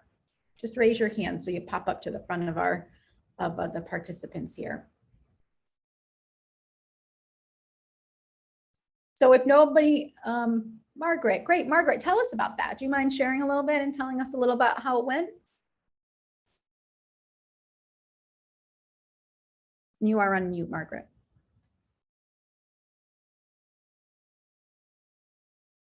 If you can't, Oh, there we go. Hi, sorry. I'm home. My son is on quarantine right now because of soccer. So I just had to escape the room so there's no background noise. But so I did go on a presentation and I actually got the listing. So wonderful. Yeah. And how was it? How did it feel? Well, it was my first one that wasn't family related, so it was a bit awkward. But yeah, I think definitely practicing would have helped a lot. So it's really great to have the resource of these scripts now, because now that I'm listening to it, I'm like, oh, I could have definitely said that, and it would have been less awkward and easier. But somehow I got the listing anyway, so awesome. Great. Good for you. That's great. That's great. And is it listed? Do you have it on the market currently? It is actually under contract. Excellent. Yeah. That's great. Terrific. Congratulations. Thank you. So, you know, and that's awesome. And Margaret, that you did it, you didn't have the scripts yet. Good for you. Imagine how much more smoothly the second one will go. And it's a great point to just, you know, practice on, you know, get a script partner, get an accountability partner. If go in to see your team leader, you know, as team leader, I would welcome any of our agents to pop in my office and just say, hey, Rhonda, can I just like throw this script at you really quick? I'm just about to go on a listing presentation. I just want to kind of get my bearings. Like, we would all welcome that as your leadership team to be able to help you through that. If you're working in a market center that has a launch program and a productivity program, and you have a mentor, that is exactly what your mentor is there for. So call your mentor and say, hey, I have this listing presentation. They'll either come with you if you need them to, or they're going to make sure that you are prepared and you are ready to go, and they will do that script practice for you. So, you know, make sure that you are utilizing, you know, all these resources, you know, that you have. That is one of the reasons why you're here at Keller Williams, is because we want success for you, and you're not just here to go out and figure it out on your own. You have so much support behind you. And as Benjamin had, you know, said earlier too, and I think Sam said it as well, it's one thing magical about being in this New England region, because the New England region is it's pretty special. And you have not just the support of your own local market center or your state. If there's multiple market centers in your state, you have the whole region behind you. And we come together multiple times through Ignite, through the growth call that happens on Mondays from 2 to 2:30. If you haven't tapped into Jen Bovey runs that call, and Erica, if you haven't tapped into that at 2 to 2:30, it's all geared around how to find seller leads. They give you the social media things that you can just go and post. You don't have to recreate it. They always have great guest speakers talking about how they're getting listings and how they're building their business. So many resources for you, but ask for the support you need. And Benjamin, were you going to say something? Nope, that's okay. Okay. So that's great. Awesome. Congratulations, Margaret. That's fabulous. Love that. So in your toolkit, there is actually a pre-listing questionnaire that you can utilize as you're going out on, you know, you can either can have this down before you even get to the appointment. We actually had here in Rhode Island, we had Brady Sandal, who's the director of Keller Williams Luxury. So Keller Williams International Luxury. He came to Rhode Island back in September, and we had a mastermind around luxury properties, luxury real estate. And one of the things that Brady said in general, not just for his luxury properties, but any property he's listing, that he does all of his pre-listing qualifications and his pre-listing questionnaire. He does that on the phone before he even goes to the house. And he takes care of all of these questions and finds out everything he needs to know. And then when he's going to his actual listing presentation at the house, what did he say, Sam? He's there 20 minutes maybe? He really goes and gets paperwork signed. I think he said the longest one he's had in the last 2 years was about 35 minutes.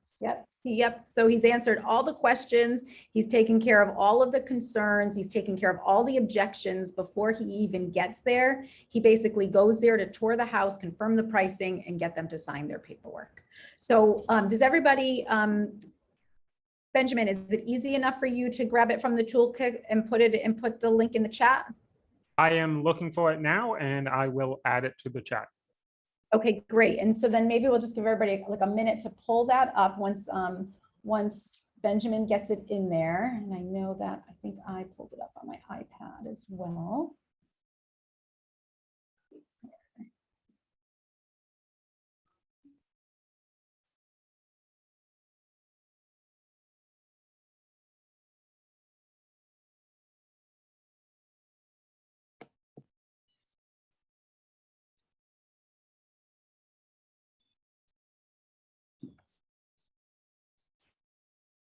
The toolkit, I have to say, is pretty phenomenal. There are so many things in the toolkit, including all the scripts. The script books are in there, so it'll give you all the scripts that you need, or like we like to call them conversations now. We're kind of getting away from that word script. But there's so many things in, so many things.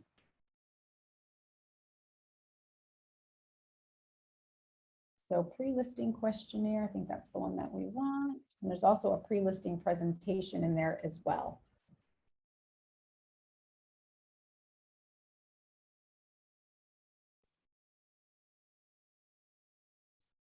Just a quick question for you. Is it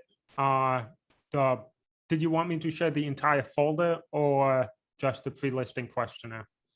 I think you just pull up the pre-listing questionnaire for now. Go back there too.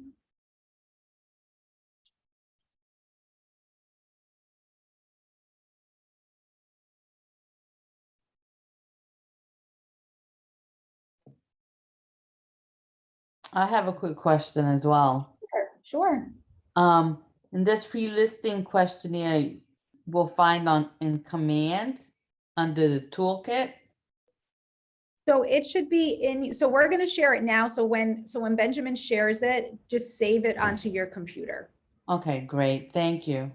I don't believe it's in command. It's not in command. The listing presentation is, but not the questionnaire. It's part of the Ignite training package.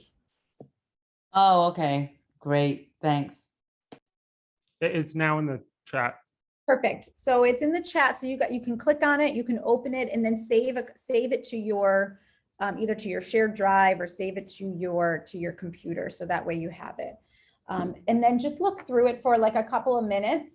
We don't have to go through the whole thing together, but basically it just is going to list like this is the conversation that you can have before you are going out to. So you're setting the appointment, and before you are physically going to the appointment, you're going to go through this questionnaire with them. So this way you've answered a lot of the questions, a lot of the things that you need to know. So that way, when you do go to the listing presentation, this is what helps you not have a 3-hour listing presentation, right? So you want to have this 30-minute conversation with them on the phone and keep them on task to answering the questions, diving a little bit deeper into the questions that you need to. And then that way, when you do go out to the listing, the actual time you're viewing the property, you're taking a very quick tour of the house. You are, and you're signing paperwork and getting your paperwork signed, and you're not there, you're not there for the whole evening with them. Most of what's in this pre-listing questionnaire is what we've been speaking about in regards to qualifying somebody. It's just getting a little bit more specific now towards the transaction itself, and what their next step is going to be, rather than what is their time frame over the course of their life, and their real estate goals.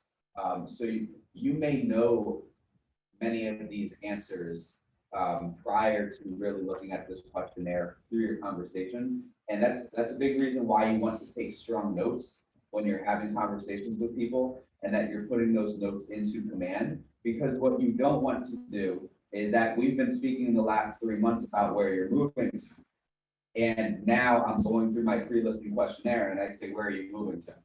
They're gonna think I haven't been paying attention these last 3 months. We've been talking about how they want to move to Florida since April. So we need to make sure that I am not asking questions I already know the answer to, and making it seem like I haven't been paying attention. Now, I may decide in this moment to go a little bit deeper on that. What part of Florida? Now I know that I can refer them to an agent down there, but I'm not asking that big picture question that we've already been speaking about. Another thing is, the first one here is, how'd you hear about me? Well, if I'm calling them for sale by owner, or I'm calling an expired listing, they didn't hear about me. If it's a referral or someone that's contacted me directly, now they have. Just recognize, from emotional intelligence piece here, you may not ask every single one of these questions as you're going through this questionnaire itself. There will also be times that it makes sense, and I'm not saying this is every time, you don't want to do this exclusively. There will be times it makes sense to go over all of this by the phone. There will be other times that it makes sense to reserve some of it for your conversation face to face. And that will depend on what the relationship has been to date, and how high of a level of influence do I need in this conversation to get you to be working with me? Am I competing against a lot of other agents? If I am, I'm going to make sure that we are having a real sit-down conversation, and that I'm not just rushing you through paperwork because you haven't bought into working with me yet. If you bought into working with me already, then I don't need to go through everything in person. I can go over that through a phone call. That way, when we are together in person, we can treat it more like how Brady Sandall does, of being able to walk through, verify the pricing, be able to go over the paperwork, and answer any final questions. Depends on what level of influence you need in the relationship.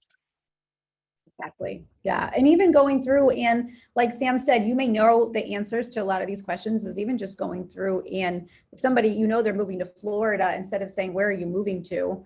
You say, so now I understand that you're moving to Florida, right? And you can tell them that that, and then if there's a follow-up question to that, or again, right, kind of reiterating their motivation to getting there. So I understand you're moving to Florida because you want to be closer to your children. Is that right?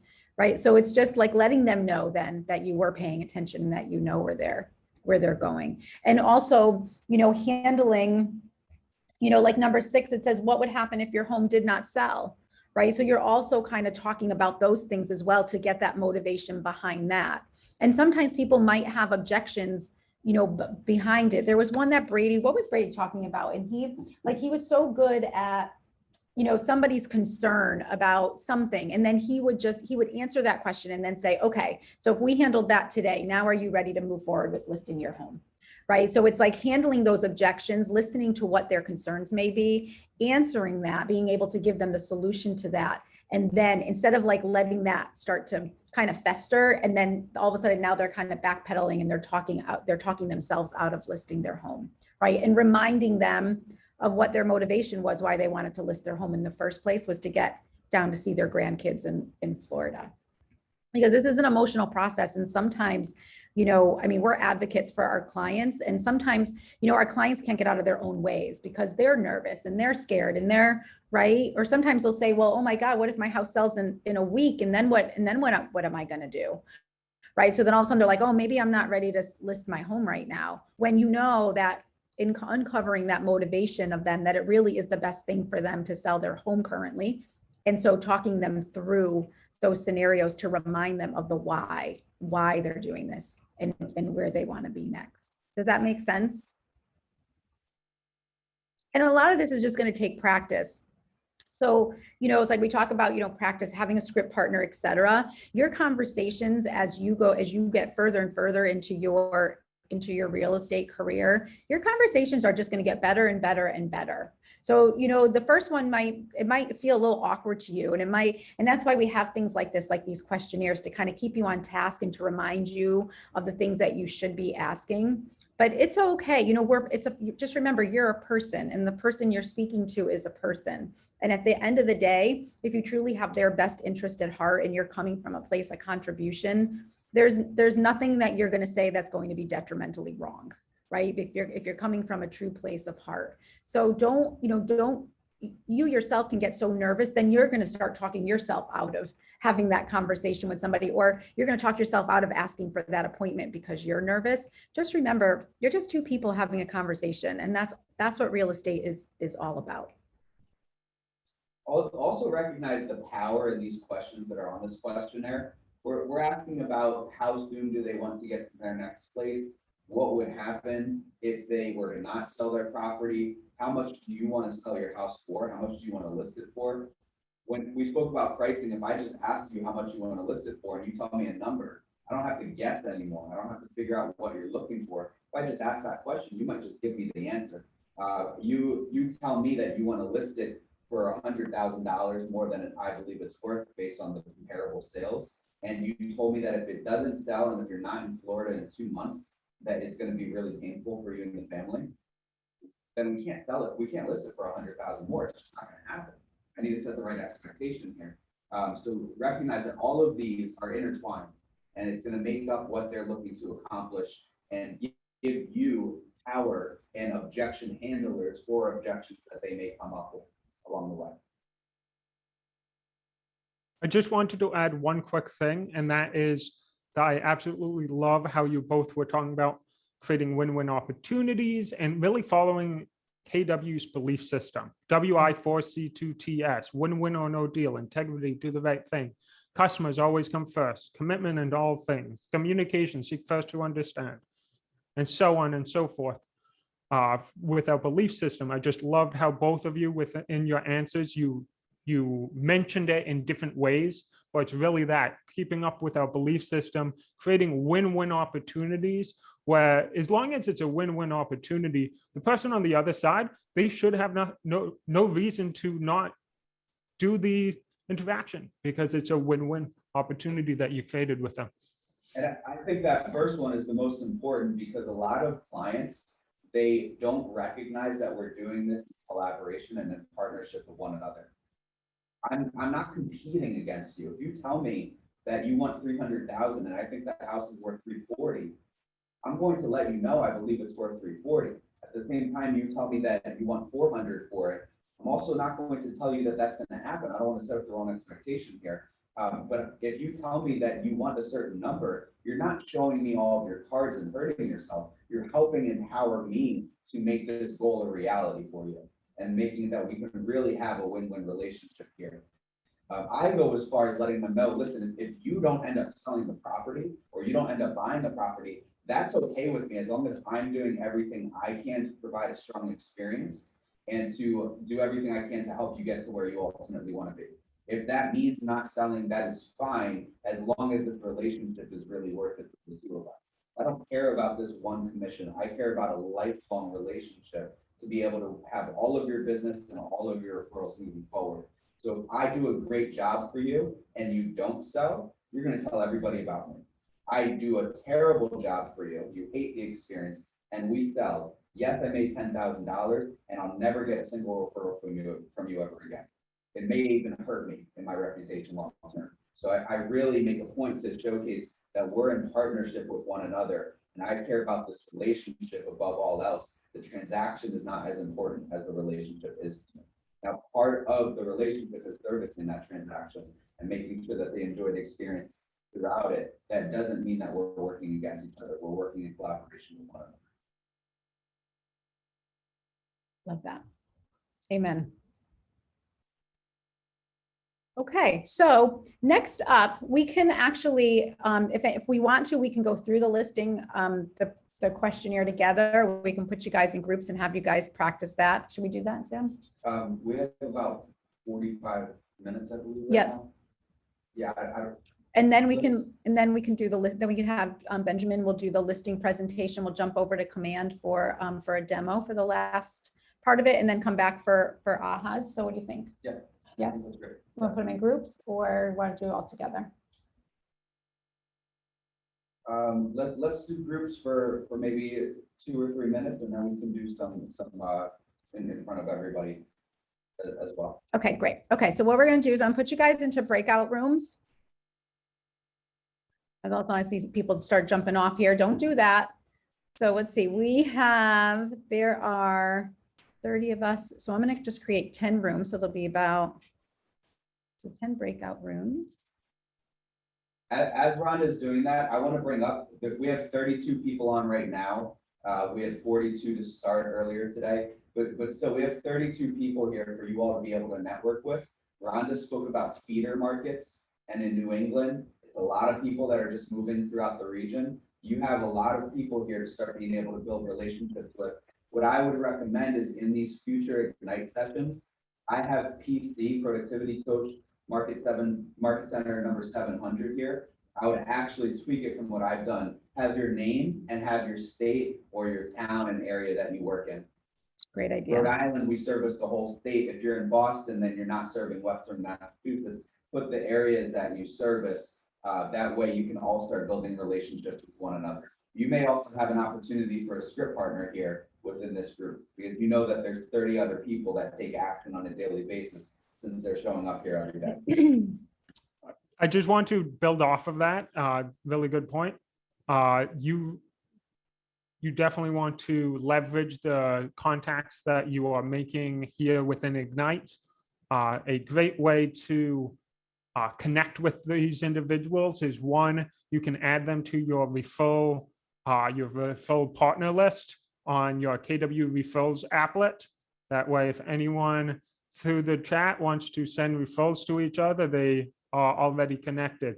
Number two, connect on social media like Facebook, LinkedIn, those different things. And then, yeah, start asking other people within the Ignite community whether or not you want to do like script practice or anything like that. Because as you guys were saying, or as Sam was saying, everyone here is action takers. We're all going after our dreams here. And because you showed up to this Ignite session that's covering seller leads, we definitely know that you're action takers because you're the ones that are trying to get all the listings in Massachusetts, I'm guessing, or wherever you are within your region. Sorry, I'm in Massachusetts, so I had said Massachusetts, slipped up there, all over New England. Woo! So good. We have an agent out of our local market center. She makes over $100,000 a year through referrals. She has plenty of other business beyond that, over $100,000 a year in GCI just through the referrals she received because she did things like Ignite. She's taken Bold about 6 times. She's in different Facebook groups. She connects with other people. She got so far as having last year sold the HGTV Dream Home through a referral that came in. That was, I think, over $4 million sale itself. So a lot of opportunities by being able to network with other people here. Yeah, absolutely. All right, so we're going to put you into breakout rooms. We're going to ask again, if you are off camera right now, if you can please come on camera so that way, if you're in a breakout room with just a couple others, you guys can see each other. And then we're going to come back in. We're going to come back in a couple of minutes. Okay. All right, here we go.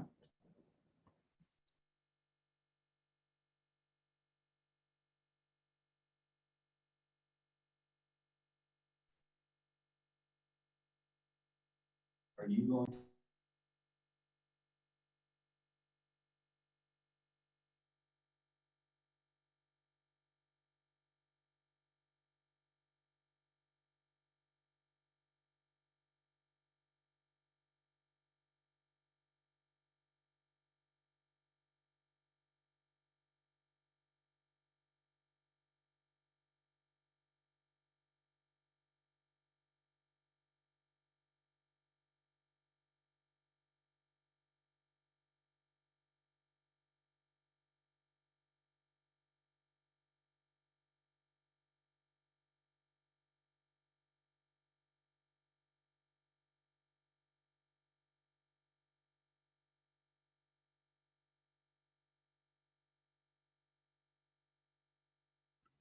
Hi, I think I hit something that I closed myself out. Can I still get in a breakout room? Okay, hold on one second, Anne Marie. Sorry.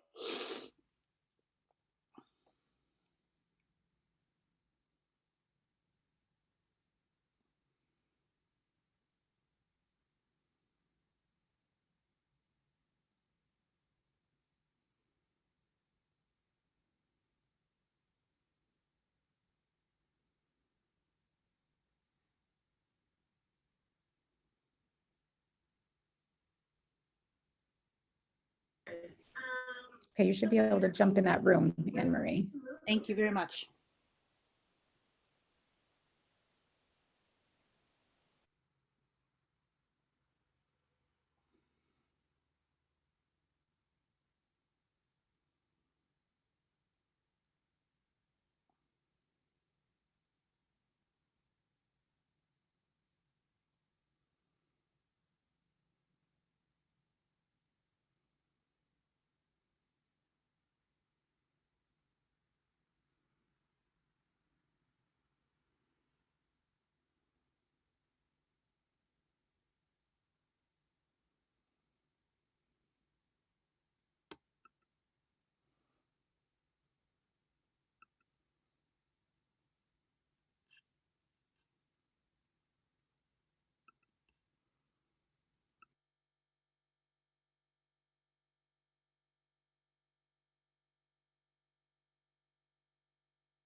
Can anybody hear me?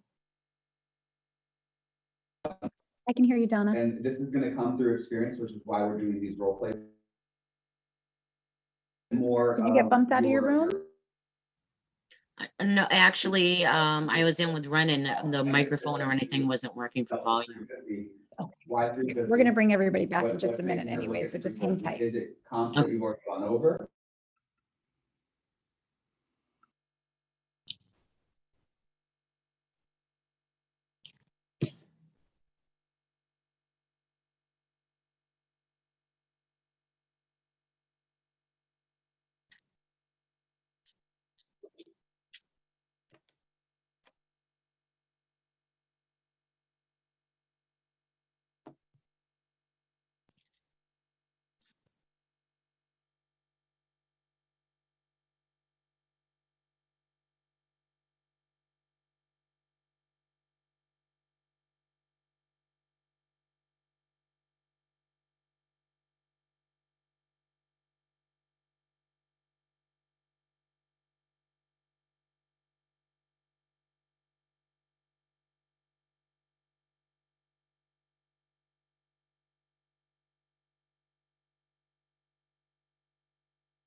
For anyone in my breakout session, if you would like to reach out to me via chat and I can finish what I was saying.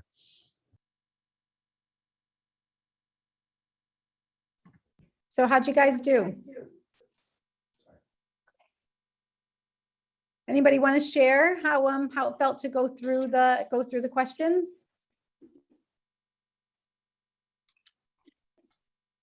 I'd love if Mariah can maybe give some ahas. She unfortunately didn't have a chance to go, but I'd love if she can give some ahas from listening in to one of the conversations that was practiced.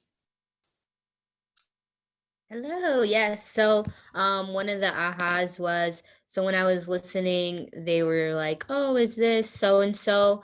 So he was saying more organically, is like, we've already been talking, so you are already familiar with the person, so you should have like you're like familiar with them, so it should be more like, oh, like, how are you doing, instead of like an introduction type of thing. I think the big thing there is that when you're practicing these things, make sure you're practicing the real situation. So recognizing when you're practicing this listening questionnaire, you've already been speaking to them. Now it's just fine tuning it a little bit. Because if I haven't been speaking to you, I'm not calling and saying, do you have 5 minutes so I can ask you some very important questions before I come over? If this is the first time I'm speaking to Caitlin's gonna be like, what the hell are you talking about? What do you mean you're gonna be here later on? No, we've already had conversations. So Caitlin, just want to check in. Do you have a quick 5 minutes? Just want to go over some things before we get together on Thursday. And as you're practicing that situation with your script partner, make sure you're opening that same way. That way you're practicing the right situation that you're about to experience. Thank you, Mariah, for sharing that. It's awesome. Anyone else have any ahas from either themselves doing those conversations or listening into others?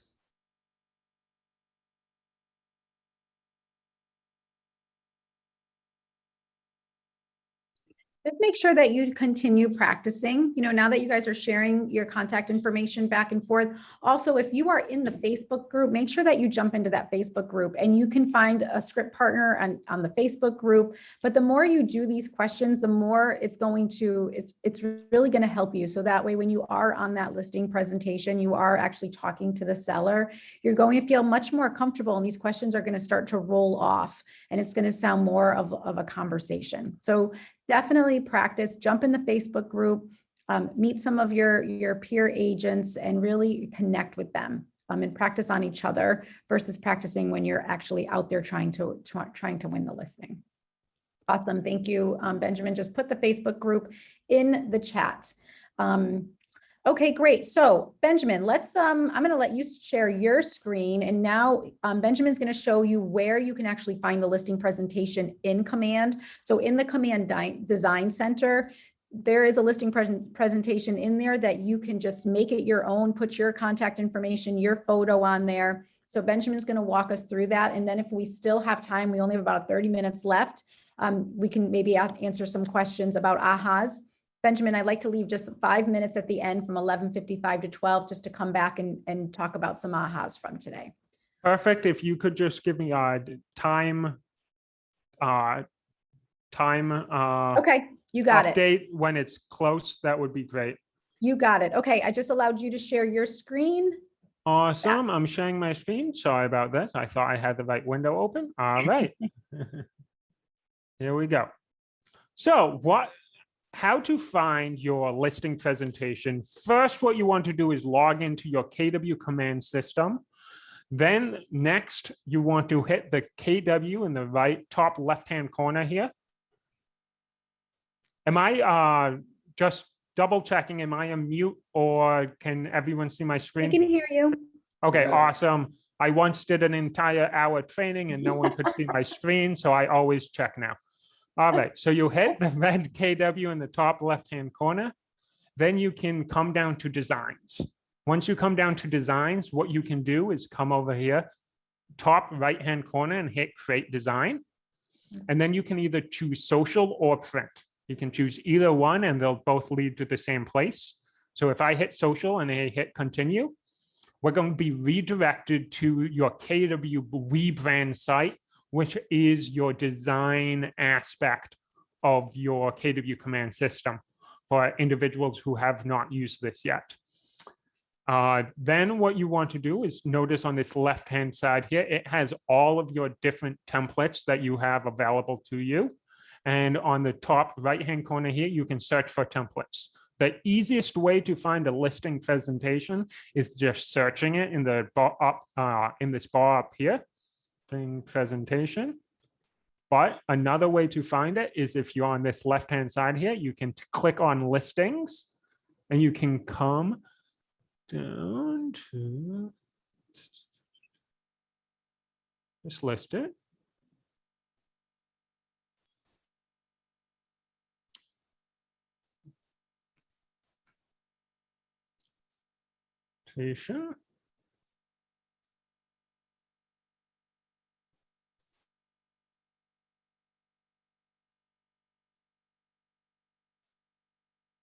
Hold on one second. Presentation.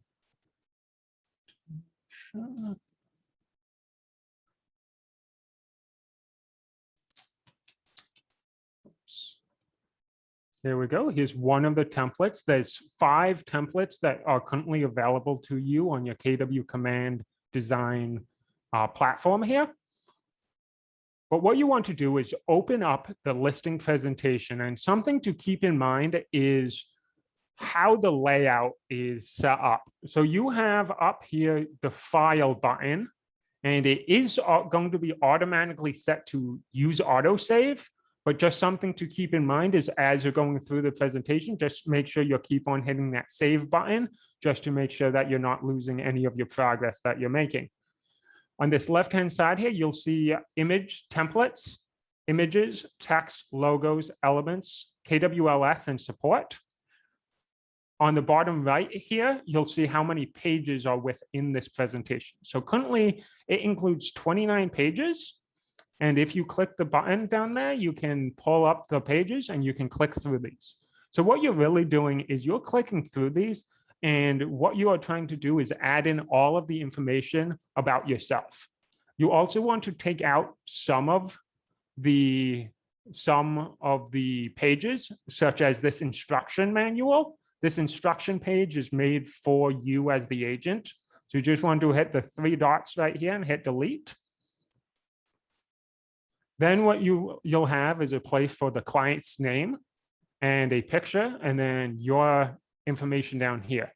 Something to just note that if you utilize the My Assets portion of your KW designs, so for example, if I hit done here and I go back to,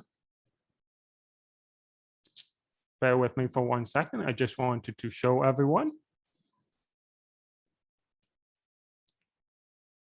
If we are back under this main view where you're seeing all your templates, if you come up here to assets, you can actually enter in images that you can utilize over and over again on all your templates. So I like to add a headshot of myself.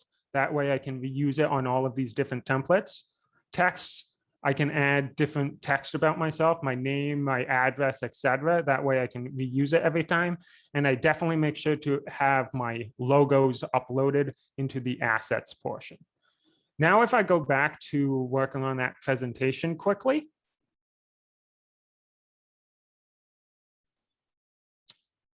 as you can tell in this bottom right-hand corner, you have the pages. As we click down on this, you can utilize some of your own pictures and your own information through this.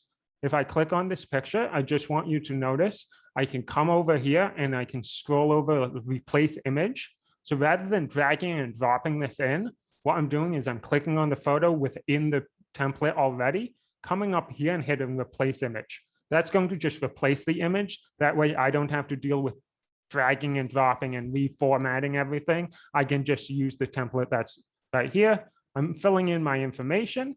And right here, you just want to make sure that on all of your different pages that you're changing out your DBA logo to your Market Center's DBA logo.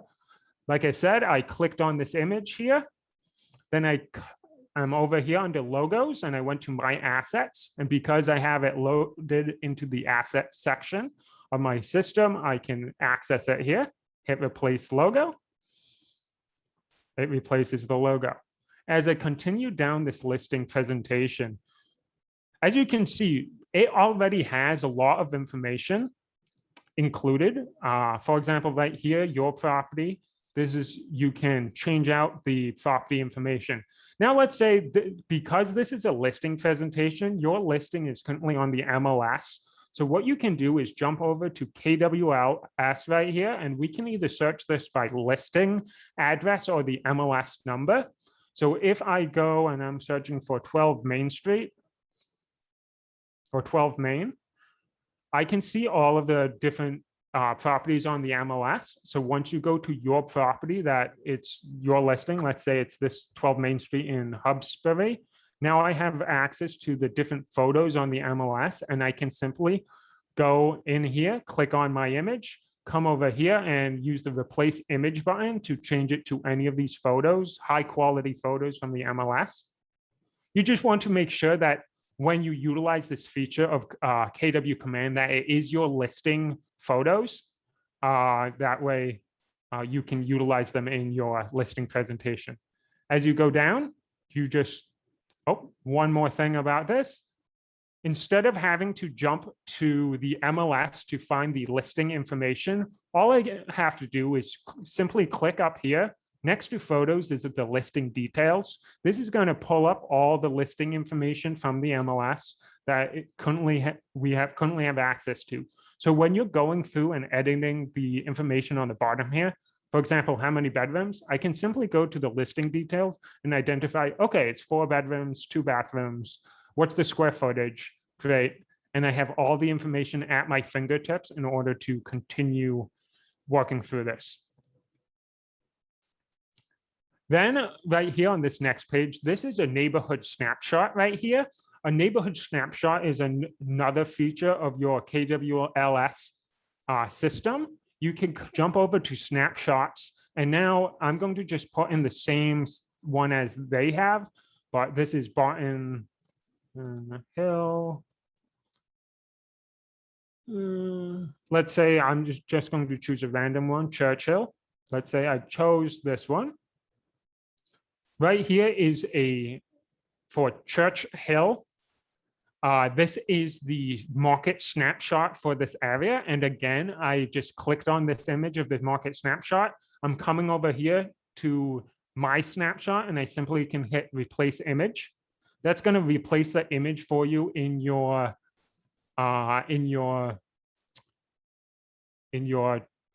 listing presentation, and then you can continue on editing whatever you have to do to edit.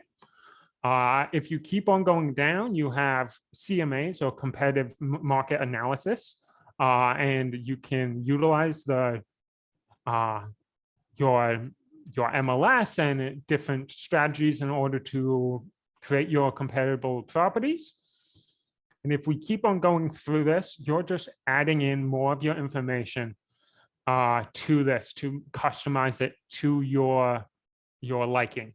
And again, there are about 5 different listing presentations to choose from. They're all pretty much similar, but the format is different. So depending on your design style that you like, you can choose the correct style for yourself. So as you go down, you're just adding more and more of these pages. If you find something, let's say if you come down here, think real experience, real expertise, I'm just showing you that you can always just delete different pages within your listing presentation. And if you, let's say if you don't have that much experience and you may not want to have this page, you may do. It's up to you. I'm just letting you know that you do have that freedom of flexibility to create this custom to your liking. As we scroll down farther, I'm just going to continue going through there. Numbers. Leading the industry. So as you can tell, there's many different sections with pre-created information that you can simply just use as KW agents. I know there's a few people on this call who aren't in KW, so unfortunately you're not able to leverage this technology. But I hope this is helping everyone else. So as you go through this, you have all of these different pages. And then once you're done, you can simply go up here and you can hit download. You can do PDF for printing, right? It's going to do pages. And I just want you to notice that unless if you do PDF for printing, it's just going to automatically select the page you're on. So for example, if I went, okay, hey, I just finished this and now I'm clicked on page 10 and I go, hey, I want to download this. If I hit download, this is going to only download page 10. I need to first come here to select pages and select all pages before I hit that download button to make sure that I download all of the pages that we edited. You can also come up here to share. You can share this via Facebook, Twitter, Pinterest. You can share the project via a link. What this would look like is simply like if I go to another page, it will simply be a digital version of your listing presentation. Let's say that you don't have time to print it out, or you are trying to save paper within your market center or whatever it may be. You can always use the digital version and send that link to people. The link can send the link to people. Awesome.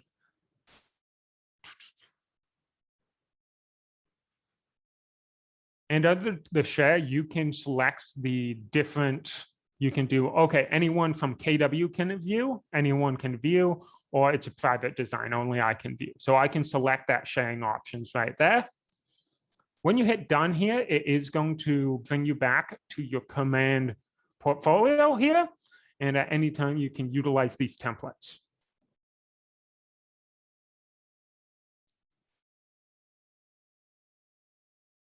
So the final thing I want to mention is right here, you want to make sure you come up here and you rename the listing presentation. I normally like to suggest putting in the address name of that listing that you're doing or something like that. That way you can have it saved and have easy access to it. I think I covered everything, but if there's any specific questions, please let me know. Benjamin, I'm curious, what would you do with this? So what you would do with this is you would basically, you can download it, you can share, you can create this in order to share with, if you're going on a listing presentation and you're sitting down one-on-one with your client, you can bring this to that listing presentation and sit down with them.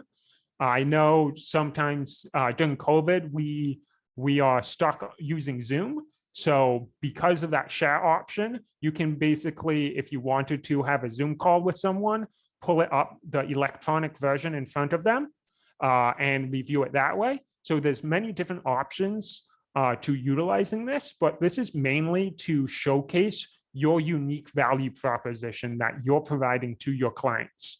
So with this, you're trying to leverage this presentation to help you get that lead or help you get that client. That's great. Does anybody have any questions or anything that you want, Benjamin, we have about, I just want to do some ahas in like the next 5 minutes or so. Does anybody have anything else that they want Benjamin to go over quickly? Okay, Donna, yes, thank you. The main question that I have is, going through the presentation, and I did one of these before. One of the problems that I had was that, when you go to the KWLS, it's not your listing yet, and it's not listed because you're only going and giving the presentation. So you don't already have the photos already uploaded in there to put into your presentation. That is totally true. So you can either have custom photos that you have, and you can include that. I just wanted to showcase the KWLS because, for example, if you are focusing on seller leads and you get a lot of listings, you can utilize your past listing if you have any current listings to showcase those photos. But you can also come over to images here and come to add, and you can choose from uploading from your computer.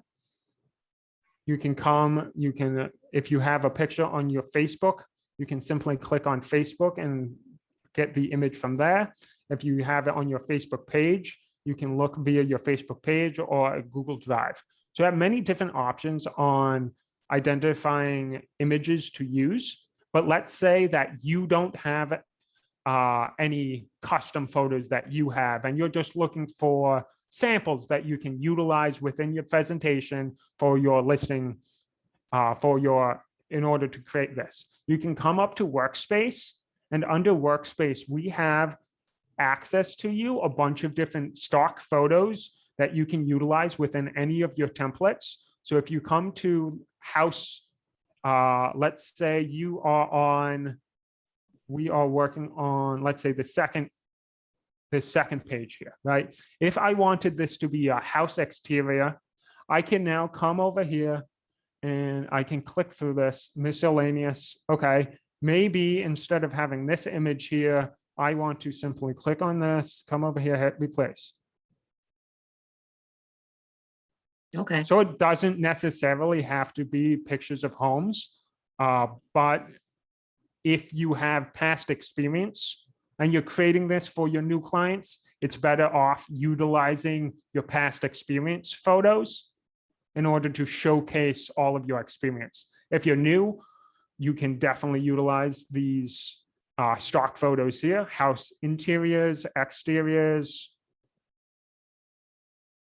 Okay, thank you. Yep. Any other questions that I can help with? Suppose we delete a page by mistake, can we go back and reload it, or should we start the project again? Yes, that's an extremely good question. Thank you so much, Anita, for asking. So if you come up here to the left-hand side here under templates, you can actually go through and add back in any of these pages. So even if, let's say, I wanted to do this one at a time, I can go through and I can delete every page if I wanted to, because I can always come over here to this left-hand side here and add it back in, add new page. Okay, thank you. And then the last thing, if you hit add new page on this left-hand side, I just want you to notice under the pages, it will pop up at the end. And all you have to do is click and drag it up in order to move it to the front of your pages. Almost to the first one. Here we go. So you can always move them up that way. There's many different ways to utilize this. Any other questions quickly? That's great. It's such a great tool. It's such a great tool. And again, like we're talking about all these things that you don't have to recreate. You don't have to recreate the wheel on. So that is right at your fingertips for you to use. The design center is very cool. And the final thing I wanted to mention about this is, if you're having any difficulties, let's say that your design system isn't working correctly, it's really important to know that at any point you can click this little support button down here and you can chat with someone on our support team. This is going to create a ticket within the command system for you. And if the problem is persisting and they can't seem to help you, you can always escalate the ticket by contacting your local market center technical trainer, and they have the ability to escalate it further within the KW leadership in order to get your problem addressed. So I just wanted to mention that, because by clicking the support and getting in touch, you're actually speeding along the process that you're having in order to make sure that your tech is working at the ability that you need it to in order to succeed. Thank you. Perfect. Okay, great. So so Benjamin, we can stop sharing your screen. And so let's like wrap up. We have like 8 minutes left. So I would love to hear from you guys and just hear some ahas that you've had today. If you have any additional questions, anything else that you want us to go over today, and then we'll talk about what's on tap for you tomorrow. Oh, go ahead, Shelley. You are on mute. Thank you. Yeah, I looked at the schedule. Isn't tomorrow, there isn't going to be a presentation because of the holiday? Oh, are we closed tomorrow? Maybe. Okay, Oh, yeah, maybe. we may, I'm gonna verify that, but yeah, we may be closed tomorrow, but then it was Okay. Friday. We'll confirm that. We'll see if we can confirm that before we jump off, so that way, so then that way we can put it in the chat. Good question. No training tomorrow. No training tomorrow. So tomorrow is a holiday, so we'll see you back here Friday. And Friday, what are we talking about on Friday? Do you have that? A day in the life of an agent. A day in the life of an agent. So definitely tune in for that. Anybody else? Any ahas from today? Questions? We The totally listing appreciate. presentation- Oh, yeah, go ahead. I'm sorry. Go ahead. The listing presentation is really helpful. It's all in one place. Thank you. You can use the listing presentation 3 different ways. And Benjamin had alluded to some of them. Number one is that you can just PDF it and email it or mail it over to somebody just as marketing materials, essentially. Number 2 is that you can mail or email and have it be part of your listing packet and questionnaire. It mentions in the questionnaire itself, number 9, I'll be sending you a packet of information. Will you take a few minutes to review it before we meet? Because that's going to give them a taste into your marketing, your value proposition, and how you operate. And number 3 is during the appointment itself, that can be a guide for the conversation. That's an outline for how you're approaching the conversation if you choose for it to be. 3 different ways that you can implement that. Is there a pre-listing template in Command?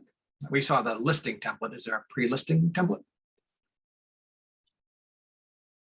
When you say pre-listing template, what are you referring to?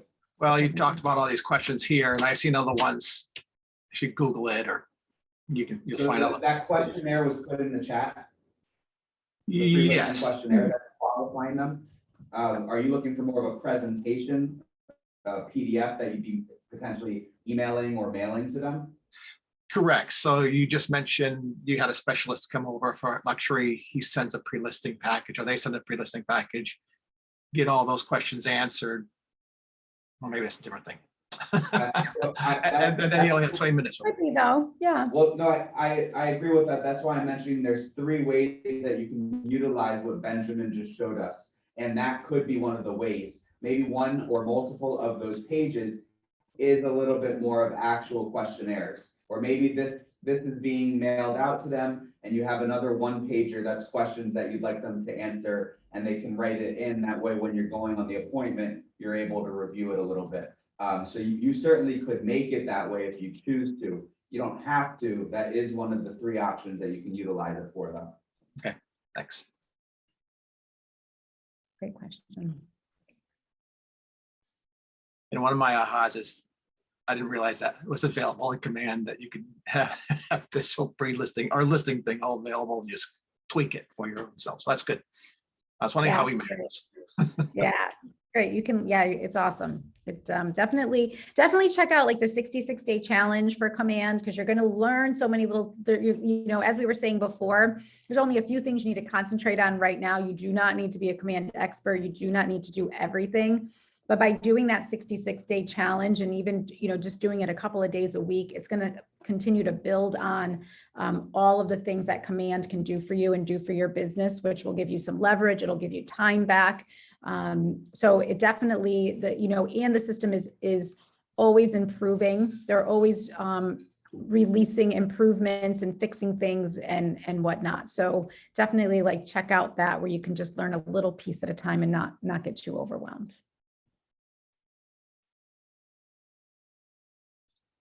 Okay, anything else before we jump off? We so appreciate your time today. And I want to say thank you to Sam and to Benjamin today for being here with me, because you guys made my job easy today, and love the conversations. That's one of the beauties of Ignite, is there's always different instructors. So you're always getting a different perspective and different experiences. So I appreciate the two of you very much so. And we truly appreciate you all taking these 3 hours out of your day today to jump on here and build your business. That's what we're here to help you do. So, so great job to all of you for tuning in today and for staying here for the whole time.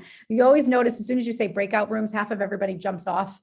As soon as you say like, we're going to do a little script practice, everybody's like, oh, well, look at the time, I got to go. So I absolutely thank you to you guys that stuck with us today, because that is a very important part of all of our training, whether we're new or we're experienced.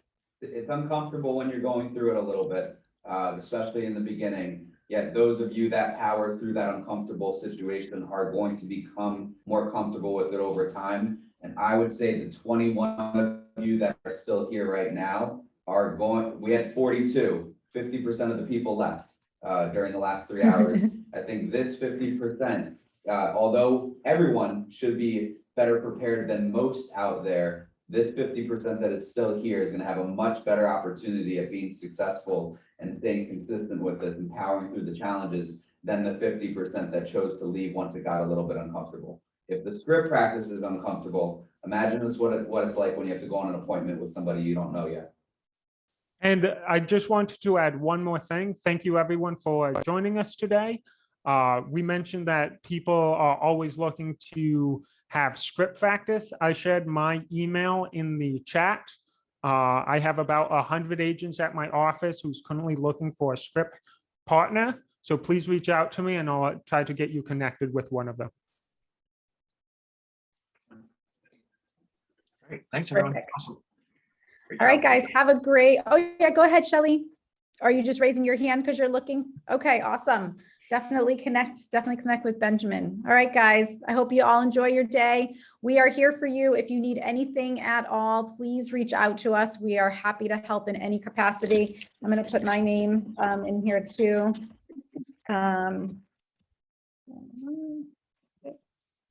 Great.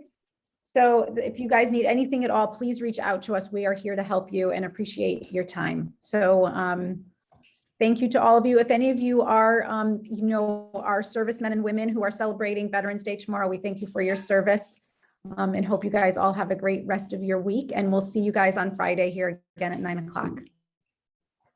And if you are a military veteran, don't forget to go to your marketing profile and put that on there.